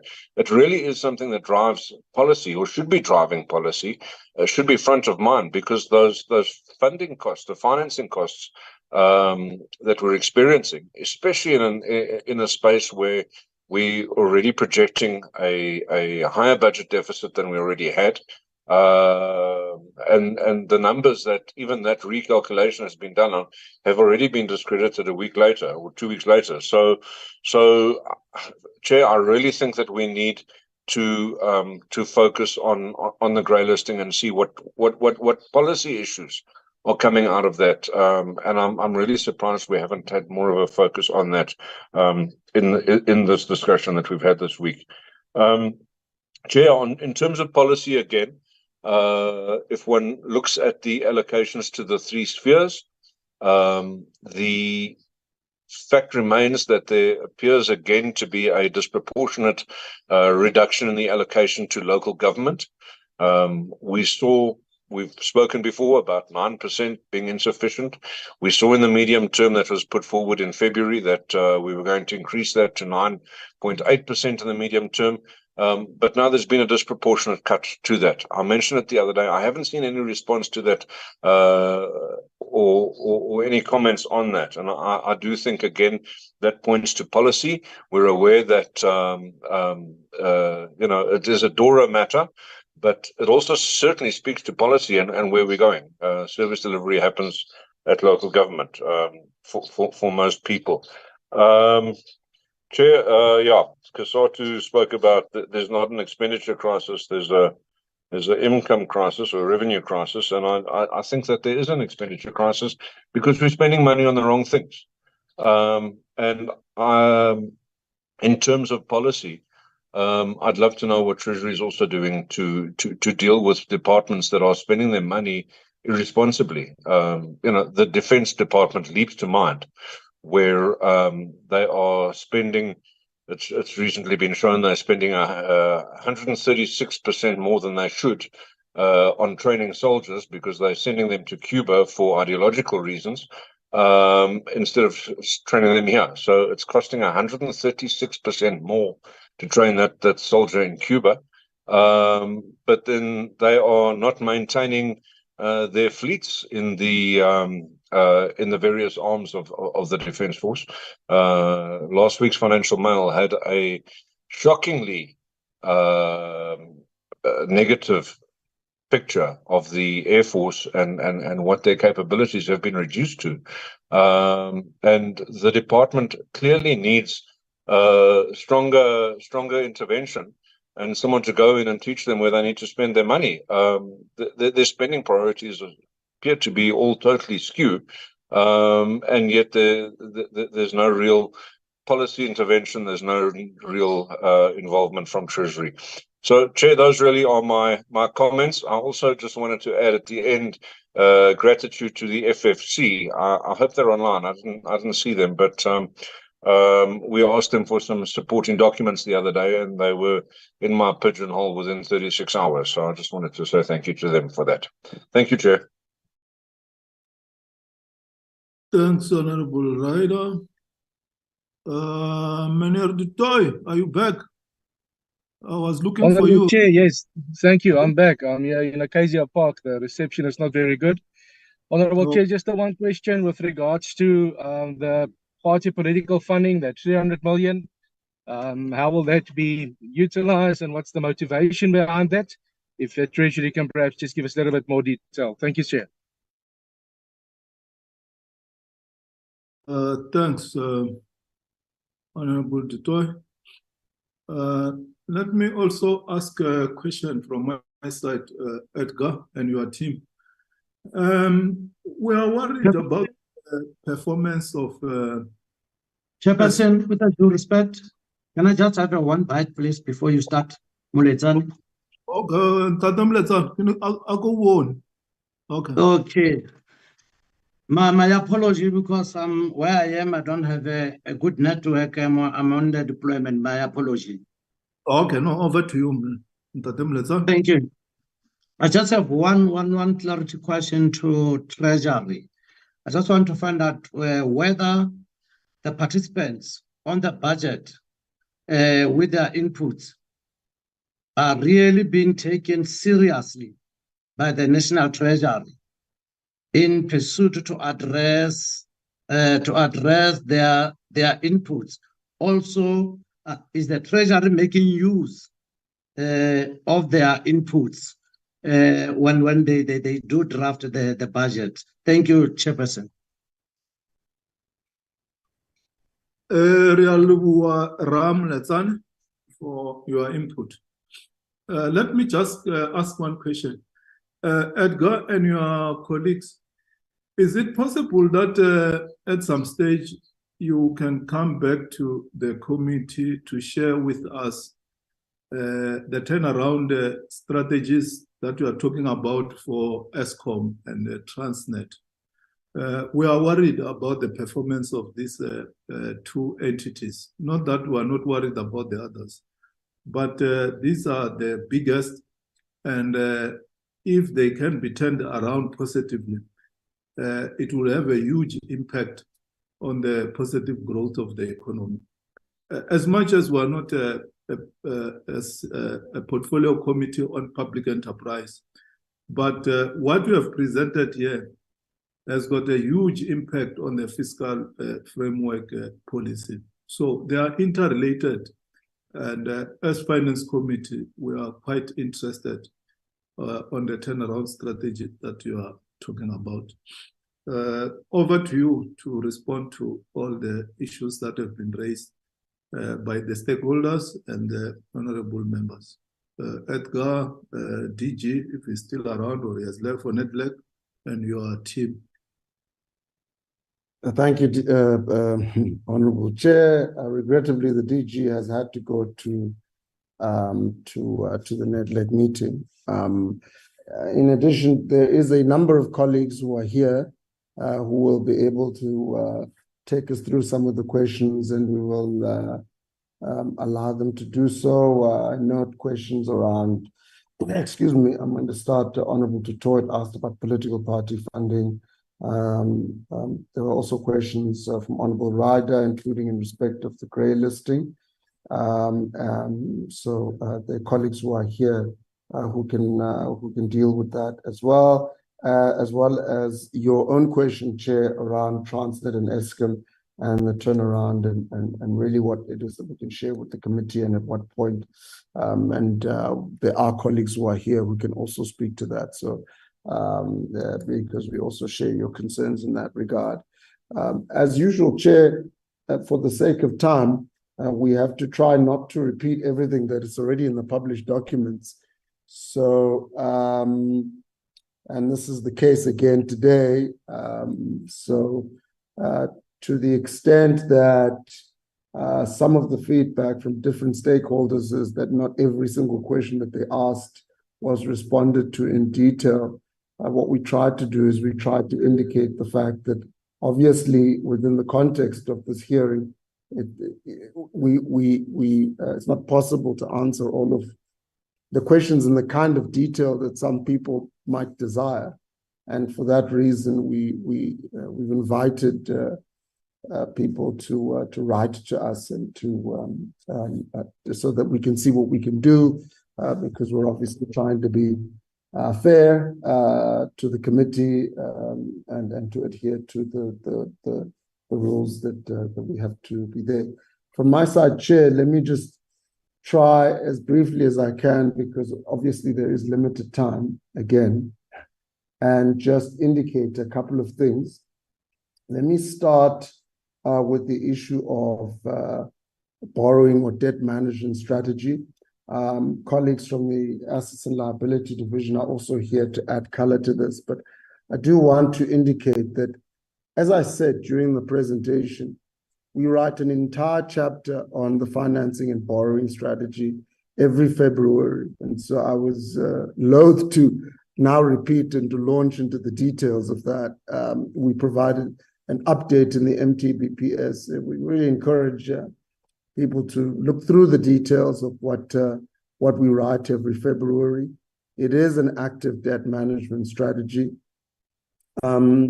It is relatively unusual for a developing country to have as active a debt management strategy as we have. And we're very pleased that we have it. It includes a variety of different benchmarks and a variety of different rules that we apply. And those benchmarks are published so that people can read them and say, this is what the National Treasury, these are the rules that it applies to itself in respect, for example, of the lending benchmarks, the mix between foreign currency denominated debt and local currency denominated debt, and so forth. In this regard, Chair, I guess I have to repeat what's written in there because of the questions that came up, but let me say that most of our borrowing is in local currency. It's not in foreign currency. Most of our borrowing is in local currency, and indeed a vast majority, and that is governed by the benchmarks that we publish in Chapter 7 every year. In addition to that, most of the borrowing is local, so a lot of foreign borrowers account, on any given year, somewhere between 22 and 24% of the total borrowing. So most of the borrowing is already local, and most of that, or rather, let me put it this way, a big chunk of that is already borrowing from institutions. So, for example, the PIC is a major lender to government, which means that the Government Employees Pension Fund is already lending to government. I think, the point about doing so at preferential rates and so forth, Chair, as I think the committee will appreciate, pension funds, including the government employees' pension funds, have boards of trustees who have a responsibility to preserve the value of the pensions of their members. The people who are here in this platform, and by people, I don't mean the government officials only, I mean every single person that has a pension fund, whether a private pension or a public pension, relies on the board of trustees to make sure that they make an investment that preserves the value of that pension. And we respect the independence of the board of trustees to do that as National Treasury. Anything beyond that is not within our purview in respect of what people should and should do, including if the government at a higher level, at the executive political level, were to decide something different. But we're not going to comment on that at this point. We have a particular set of laws, and those laws require us to respect the independence of the people that are charged with investing other people's money. Chair, with respect to the issue of PPPs, let me be very clear, we've never questioned the viability of PPPs. Indeed, we strongly support PPPs. The problems we've highlighted with PPPs have nothing to do with whether or not we support them. They have everything to do with issues related to internal capacity within departments to manage infrastructure projects, which has on numerous occasions in the past been proven to be poor, and that needs to be addressed, hence the mechanism that we are indicating and whose details we'll announce in February. But Chair, we believe that there is a very positive role for public-private partnerships in the infrastructure space. We have indicated, of course, that there are risks, fiscal risks to public-private partnership, but we've never indicated it's not correct to say that we have ever indicated data that somehow says that they're more costly than department spending. Of course, there are instances where a public-private partnership is not appropriate and therefore would be costly to undertake. But those situations are covered within the budget. And as I indicated, the budget for infrastructure, for capital, grows faster than other items of non-interest expenditure in recognition of that fact. So I think we have to separate those issues and not conflate the issue of the value of PPPs in a general sense where they're appropriate with the fact that there are instances where the budget is fully funding capital projects because that is appropriate in those instances. With respect to the fiscal consolidation question and what we've answered, obviously, Chair, part of what we tried to do in the presentation, we tried to illustrate the link between the fiscal policy stance and the overall economy. And we tried to provide the big picture outline of that in a manner that it does explain the thinking. We did not say that it is because of this or that paper. We said that it is because of the specific country situations. We happen to point out that in any event, there is plenty of advice to South Africa that fiscal consolidation must be implemented. And we didn't want to do a tit for tat, Chair, because we don't think that's appropriate for this committee hearing when it comes to the quotations that some people used to justify their position. Because we considered that those quotations are quite selective. We have pulled the same papers from which those quotations were made, and we have read them in detail. And the context of those papers is very, very important because country-specific issues, the timing of fiscal consolidation, the way in which it's undertaken is highlighted in many of these documents rather than a blanket declaration about whether or not it should be done. And again, in 2023, we can produce and we can, submit the links showing very clearly that there is a significant international advice that South Africa must urgently implement fiscal consolidation. Now, it just so happens that that advice has come after the National Treasury has proposed it, Cabinet has agreed to it, and on 3 separate occasions, the fiscal framework has been accepted by Parliament. So the sequencing of events is also very important in that regard. Chair, with respect to the social relief of distress, again, more color will be added by my colleagues, but I do want to make a broader point that the grant is part of the budget. It is called the COVID-19 Social Relief of Distress Grant. Why am I saying this?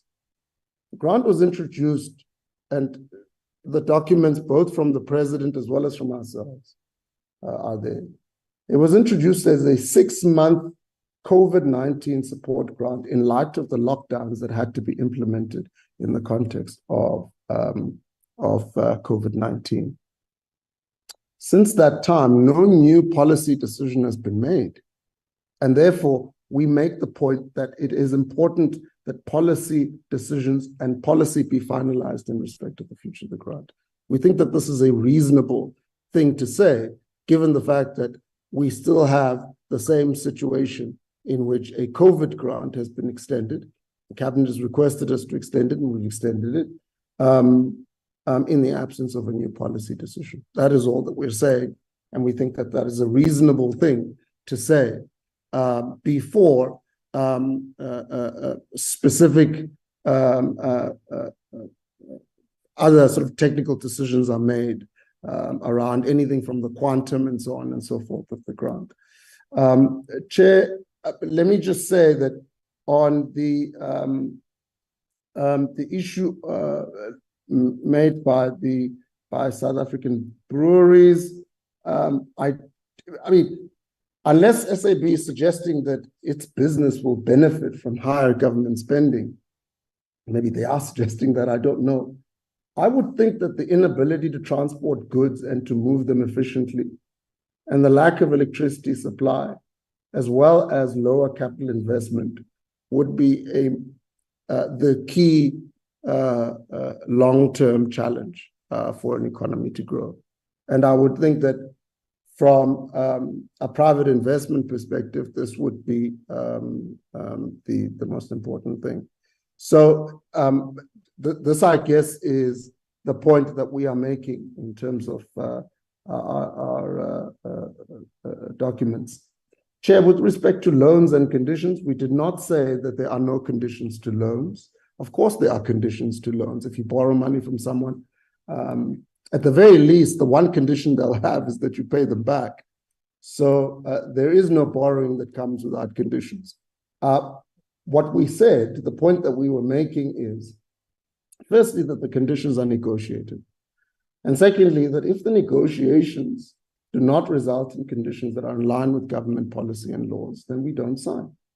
Indeed, as a constitutional democracy and as demonstrated by the presenter who made the point, people in our country can access all the information around any loans, as he did, and listed conditions. And if there are any things in there that are illegal or problematic, as a constitutional democracy, they can be challenged. And we respect that, and we operate according to that principle.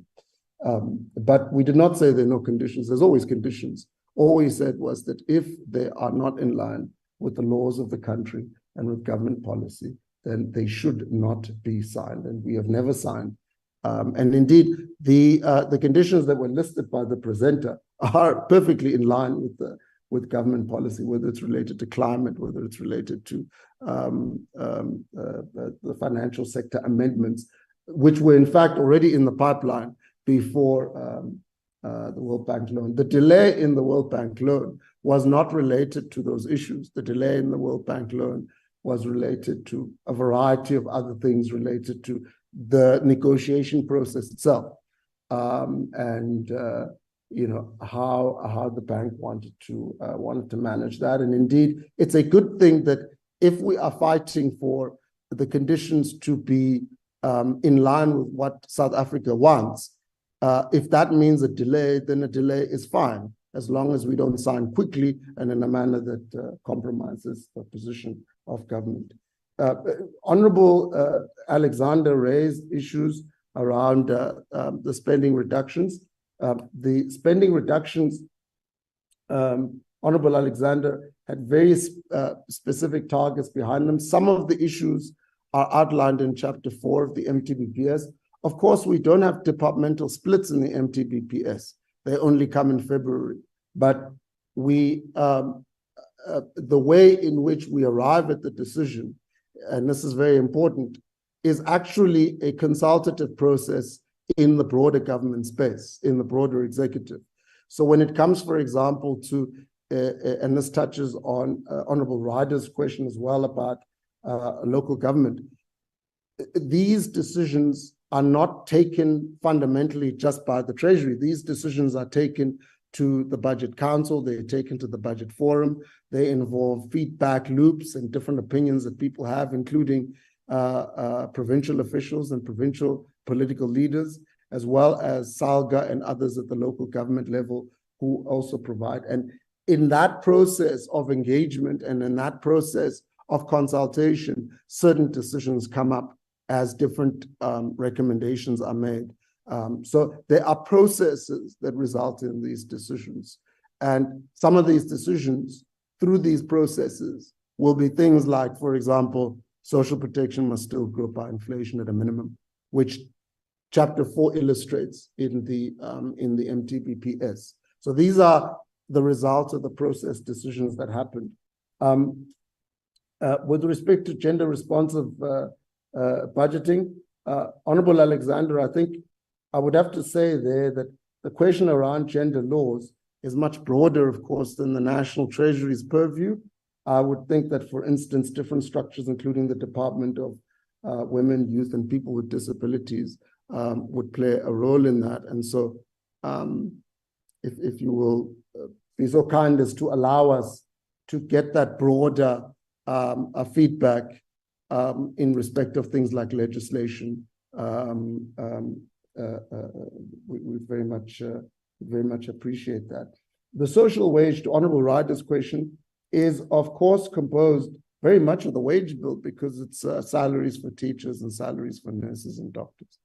And of course, these are, and in this regard, we agree with COSATU that we need, by all means, to protect these sectors and these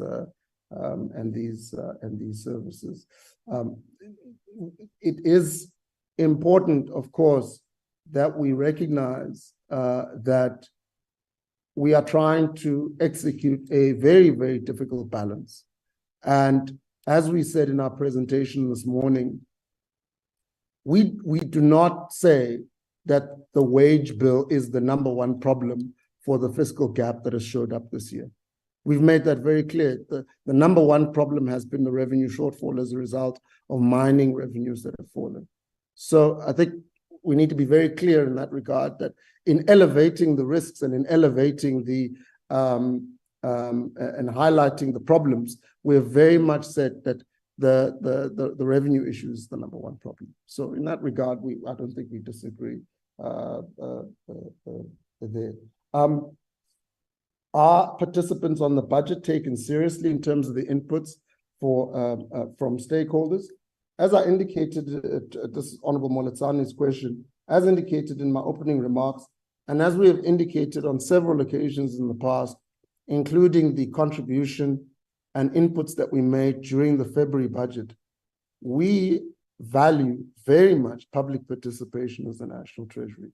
We run a public participation process ourselves. I've listed various examples where we have tried to solicit views through electronic media, through direct engagements, through emails, Obviously, over the last 3 years, with the change in the working environment, with lockdowns and so forth, things have changed. We're here having a virtual meeting rather than a physical meeting. Sometimes certain things are a bit difficult, but we certainly value the public participation. And we have a list that we keep. And one of those lists we published today on the revenue side of the different recommendations that people make and how we can improve certain things. And in this regard, we have made certain improvements, Honorable Moletsane. We have, for example, improved the documentation that we have published on our website. We now have a much, much richer set of documents, including Excel spreadsheets to allow people to manipulate the information themselves that we publish on our websites to enable people to get a sense of where some of these numbers are coming from. And so we will continue to do that. It's not easy, it's difficult. In some cases, it takes a while to get that done. And we understand that people can be impatient, but we certainly try to improve on that. And of course, to take into account the contributions that are made. Chair, with your permission, if I could just ask my colleagues to come in.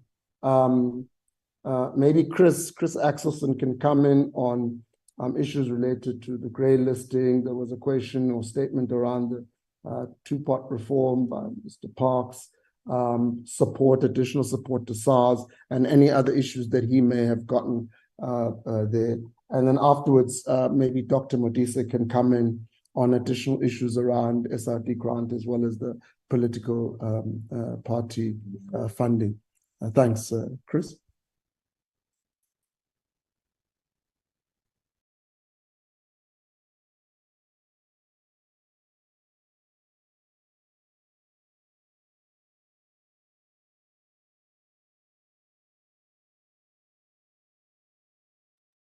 Hi, Chris. You're muted. Apologies, everybody. Good morning, Honourable Chair. Good morning, Honourable Members. Thank you for the opportunity to comment. Apologies, I didn't respond on the FATF comment in the previous session. We would have said something along the lines of what the Minister had spoken about. So the FSB, that they had their FATF plenary at the end a couple of weeks ago. We went there with a lot of the improvements and work that we had been doing to try and meet their targets that we have in our action plan to try and remove ourselves from the grey listing. Of those points that we are working on, 15 of the 20 technical deficiencies, which are primarily legislative in nature, have been improved upon. 17 of the 22 technical deficiencies, which are a bit more difficult because they are related to enforcement and actual action to be seen in terms of combating money laundering and terrorism financing. Those were also improved upon. There's still a lot of work that needs to be done, but at the moment, we do believe we can address those deficiencies by early 2025. We would definitely welcome to have a longer session with the committee where we can run through what we have been doing, as well as the organizational progress that we've done between the different departments and between the different agencies. There has been a lot of cooperation that is taking place, and there is a lot of work that is going on behind the scenes, and we would welcome a session that is dedicated to that, where we can provide further information. There were a couple of points on, for example, the renewable energy costs for the tax incentives. So we don't have the data on that yet, because taxpayers will still have to file to then claim those additional renewable energy incentive costs. So we can't tell whether it's been higher or lower than the estimates either. So I don't think there would be any way for someone else to tell either if we don't have the data. So we will certainly provide that data as soon as it is available so that those incentives can be assessed. In the processes that we did for the tax bills this year, we didn't extend the individual tax incentive for solar panels, and we haven't extended either the one for businesses, which lasts for 2 years, and the individual one lasts for 1 year. There were some comments on the paper for the employment tax incentive. So we have seen the paper by Dr. Muller. It looked at concerns about the pilot and how that was run and whether it was appropriate for then going ahead with the employment tax incentive. That is one of the papers that we look at a lot of the different papers that have been written on this incentive, and there are a lot of papers that have been written. And that is part of the papers which shows that there is mixed evidence for the effectiveness of this incentive. We tried to go through, and we did go through NEDLAC on the request of this committee, and it was NEDLAC that then agreed to that long extension of 10 years, which was between business, labor, community, and government. I think I've covered all of the tax issues. Oh, there was one, I think there was one two-part comment, but I did miss it from Kasati, but maybe I can address it when my colleagues tell me exactly what it was. Thank you. Thank you, Chris. Good morning, honorable chairs and honorable members. Just quickly on the questions relating to public finance. The first one on the SRD, here, Chairperson, it was not an issue of a budget issue. The reason why the allocated amounts have been reduced from 44 billion to 35 billion is because of the criteria that has been introduced by National Treasury and Department of Social Development, which was approved by Cabinet to basically clean up the system and making sure that only the people who qualify for the grant receive the grant. So basically what we have done is we have included two criteria that before when we introduced the grant were not included. The first one is the income criteria, where basically now we do an income test for all beneficiaries to look at whether they receive income. So if you have an amount of 670 or poverty line in your bank account, then you do not qualify for the social relief of distress grant. And we also looked at for the people who have double or multiple bank accounts, where we do a cross check between the different banks. And then the second criteria that was used was the criteria to basically to ask applicants to apply every 3 months, and that, honorable members, has been implemented mainly because once you start working, you don't qualify for the grant anymore. So you are trying to make sure that people who get employment during the course of the year do not continuously benefit from receiving the grant, and that can only be done by reassessing the applications every 3 months. So the criteria that we use to deal with the inclusion errors have resulted in the amount that is required to be 35 billion instead of the 44. This was in no form to try and reduce the numbers or take out people in the system who deserve or who are eligible for the grant. This was just to make sure that one, we do not give a grant to people who are working, who have income, but they use different bank accounts to try and get additional funding, unfairly so, from the state. So this is a purely efficiency gain savings that we're realizing in terms of the SRD grant. The second one, in terms of the political party fund, the 300 million was allocated in the previous year. But because the bill itself was approved or was enacted on the 31st of March, the Department of Home Affairs couldn't do the transfer of funds. They applied for a rollover, but basically this is just for assisting the political parties to dealing with the next year's national and provincial elections. And then the final one on the Defence Force, I think what is critical here is to note, honorable members, that we engage with the Department of Defence regularly and other departments, of course. And if we pick up something that is worth investigating, we do ask other organs of the state to do some of the investigations.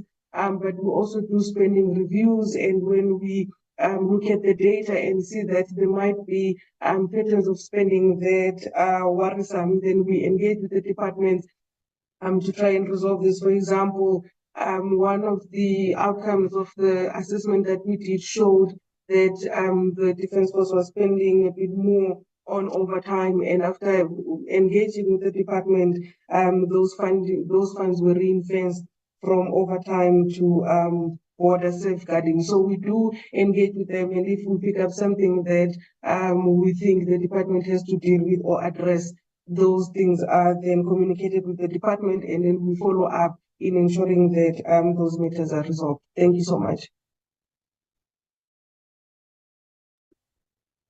Chair, if I could ask any colleagues on the assets and liability side to comment on Transnet and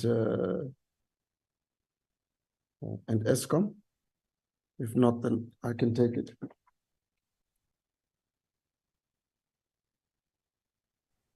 Good morning, Chair and committee members. I will just talk a little bit about Transnet and the question that you asked, Chair, about when we'll be able to come back to give an update on the turnaround strategy.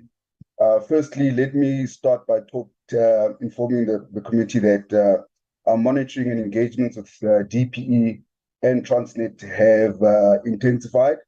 There's a two-pronged approach. Firstly, we're dealing with the immediate financial challenges faced by Transnet.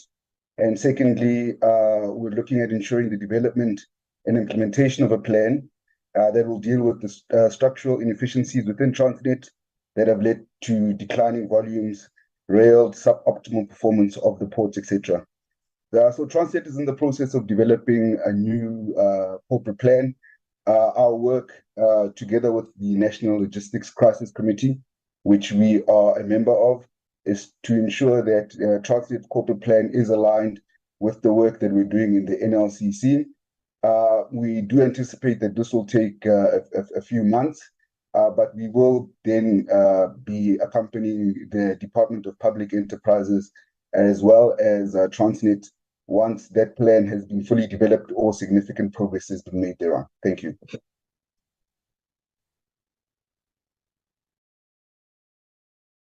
Chair, I just also wanted to indicate, I don't know if it was answered, but just to reiterate, and sorry if I missed it from Chris, but Mr. Parks had asked about support to SARS. As indicated in the budget, we maintain the support to SARS. We recommended to Parliament an additional 1 billion rands just for the current year, and Parliament approved it. So additional resources and support to SARS has been and is part of the budget. Chair, I hope we haven't, again, there were very specific questions that specific individuals wanted to know. Dr. Muller asked about the Lady R issue, which is actually now, as we sit here in November, is a fairly complicated thing because we did present to Cabinet in June a broad presentation on the impact of geopolitical issues on the risk profile of South Africa, as well as on the impact on the currency. Of course, since that time, numerous things have happened. The president has requested and concluded a process to establish what happened. I'm not going to speak to the details of that. There has been a summit on AGOA, which by all accounts has gone relatively well, and we're waiting the outcomes of that. So this is a developing issue, Chair, for which the initial analysis is frankly, already outdated. And as the events develop, we would obviously have to further update our own analysis of these things, including within the context of the overall global environment, which of course is ever changing and has an impact on all of these things. Chair, I think there were other than that, there were statements that were made,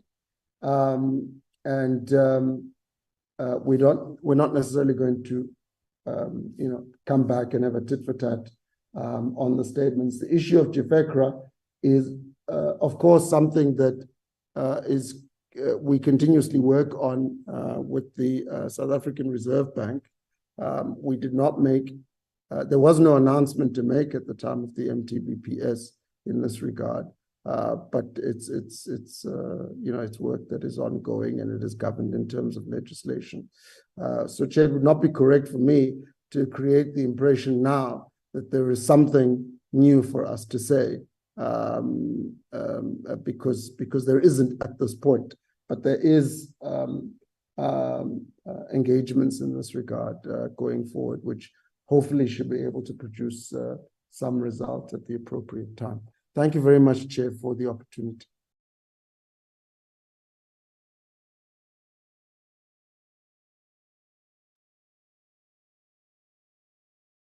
Thanks very much to the Treasury team for your responses to the questions raised by stakeholders and honorable members. Before I adjourn the meeting, are there announcements?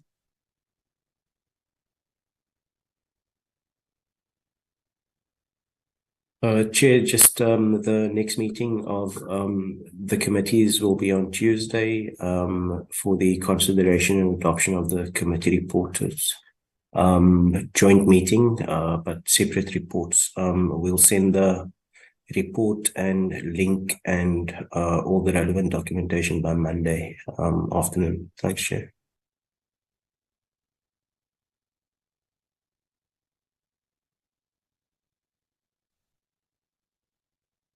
Okay.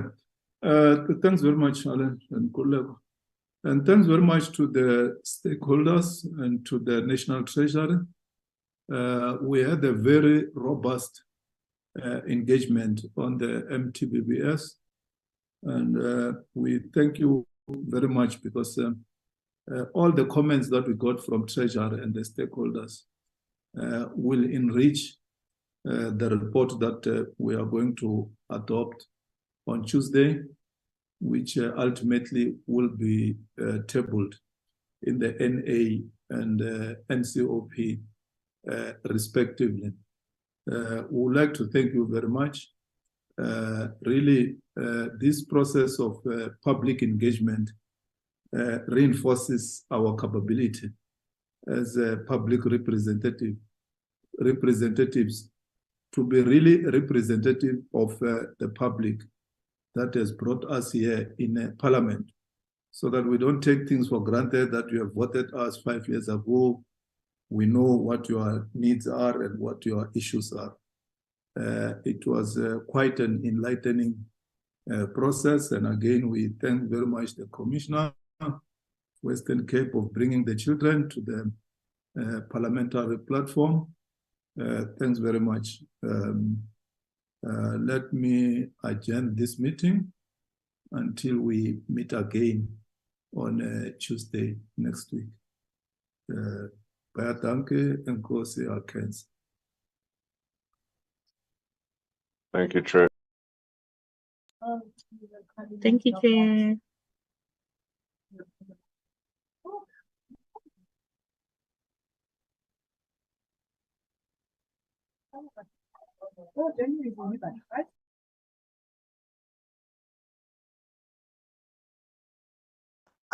Che, bye-bye. Nice weekend. Next Tuesday, see you next weekend. Yeah.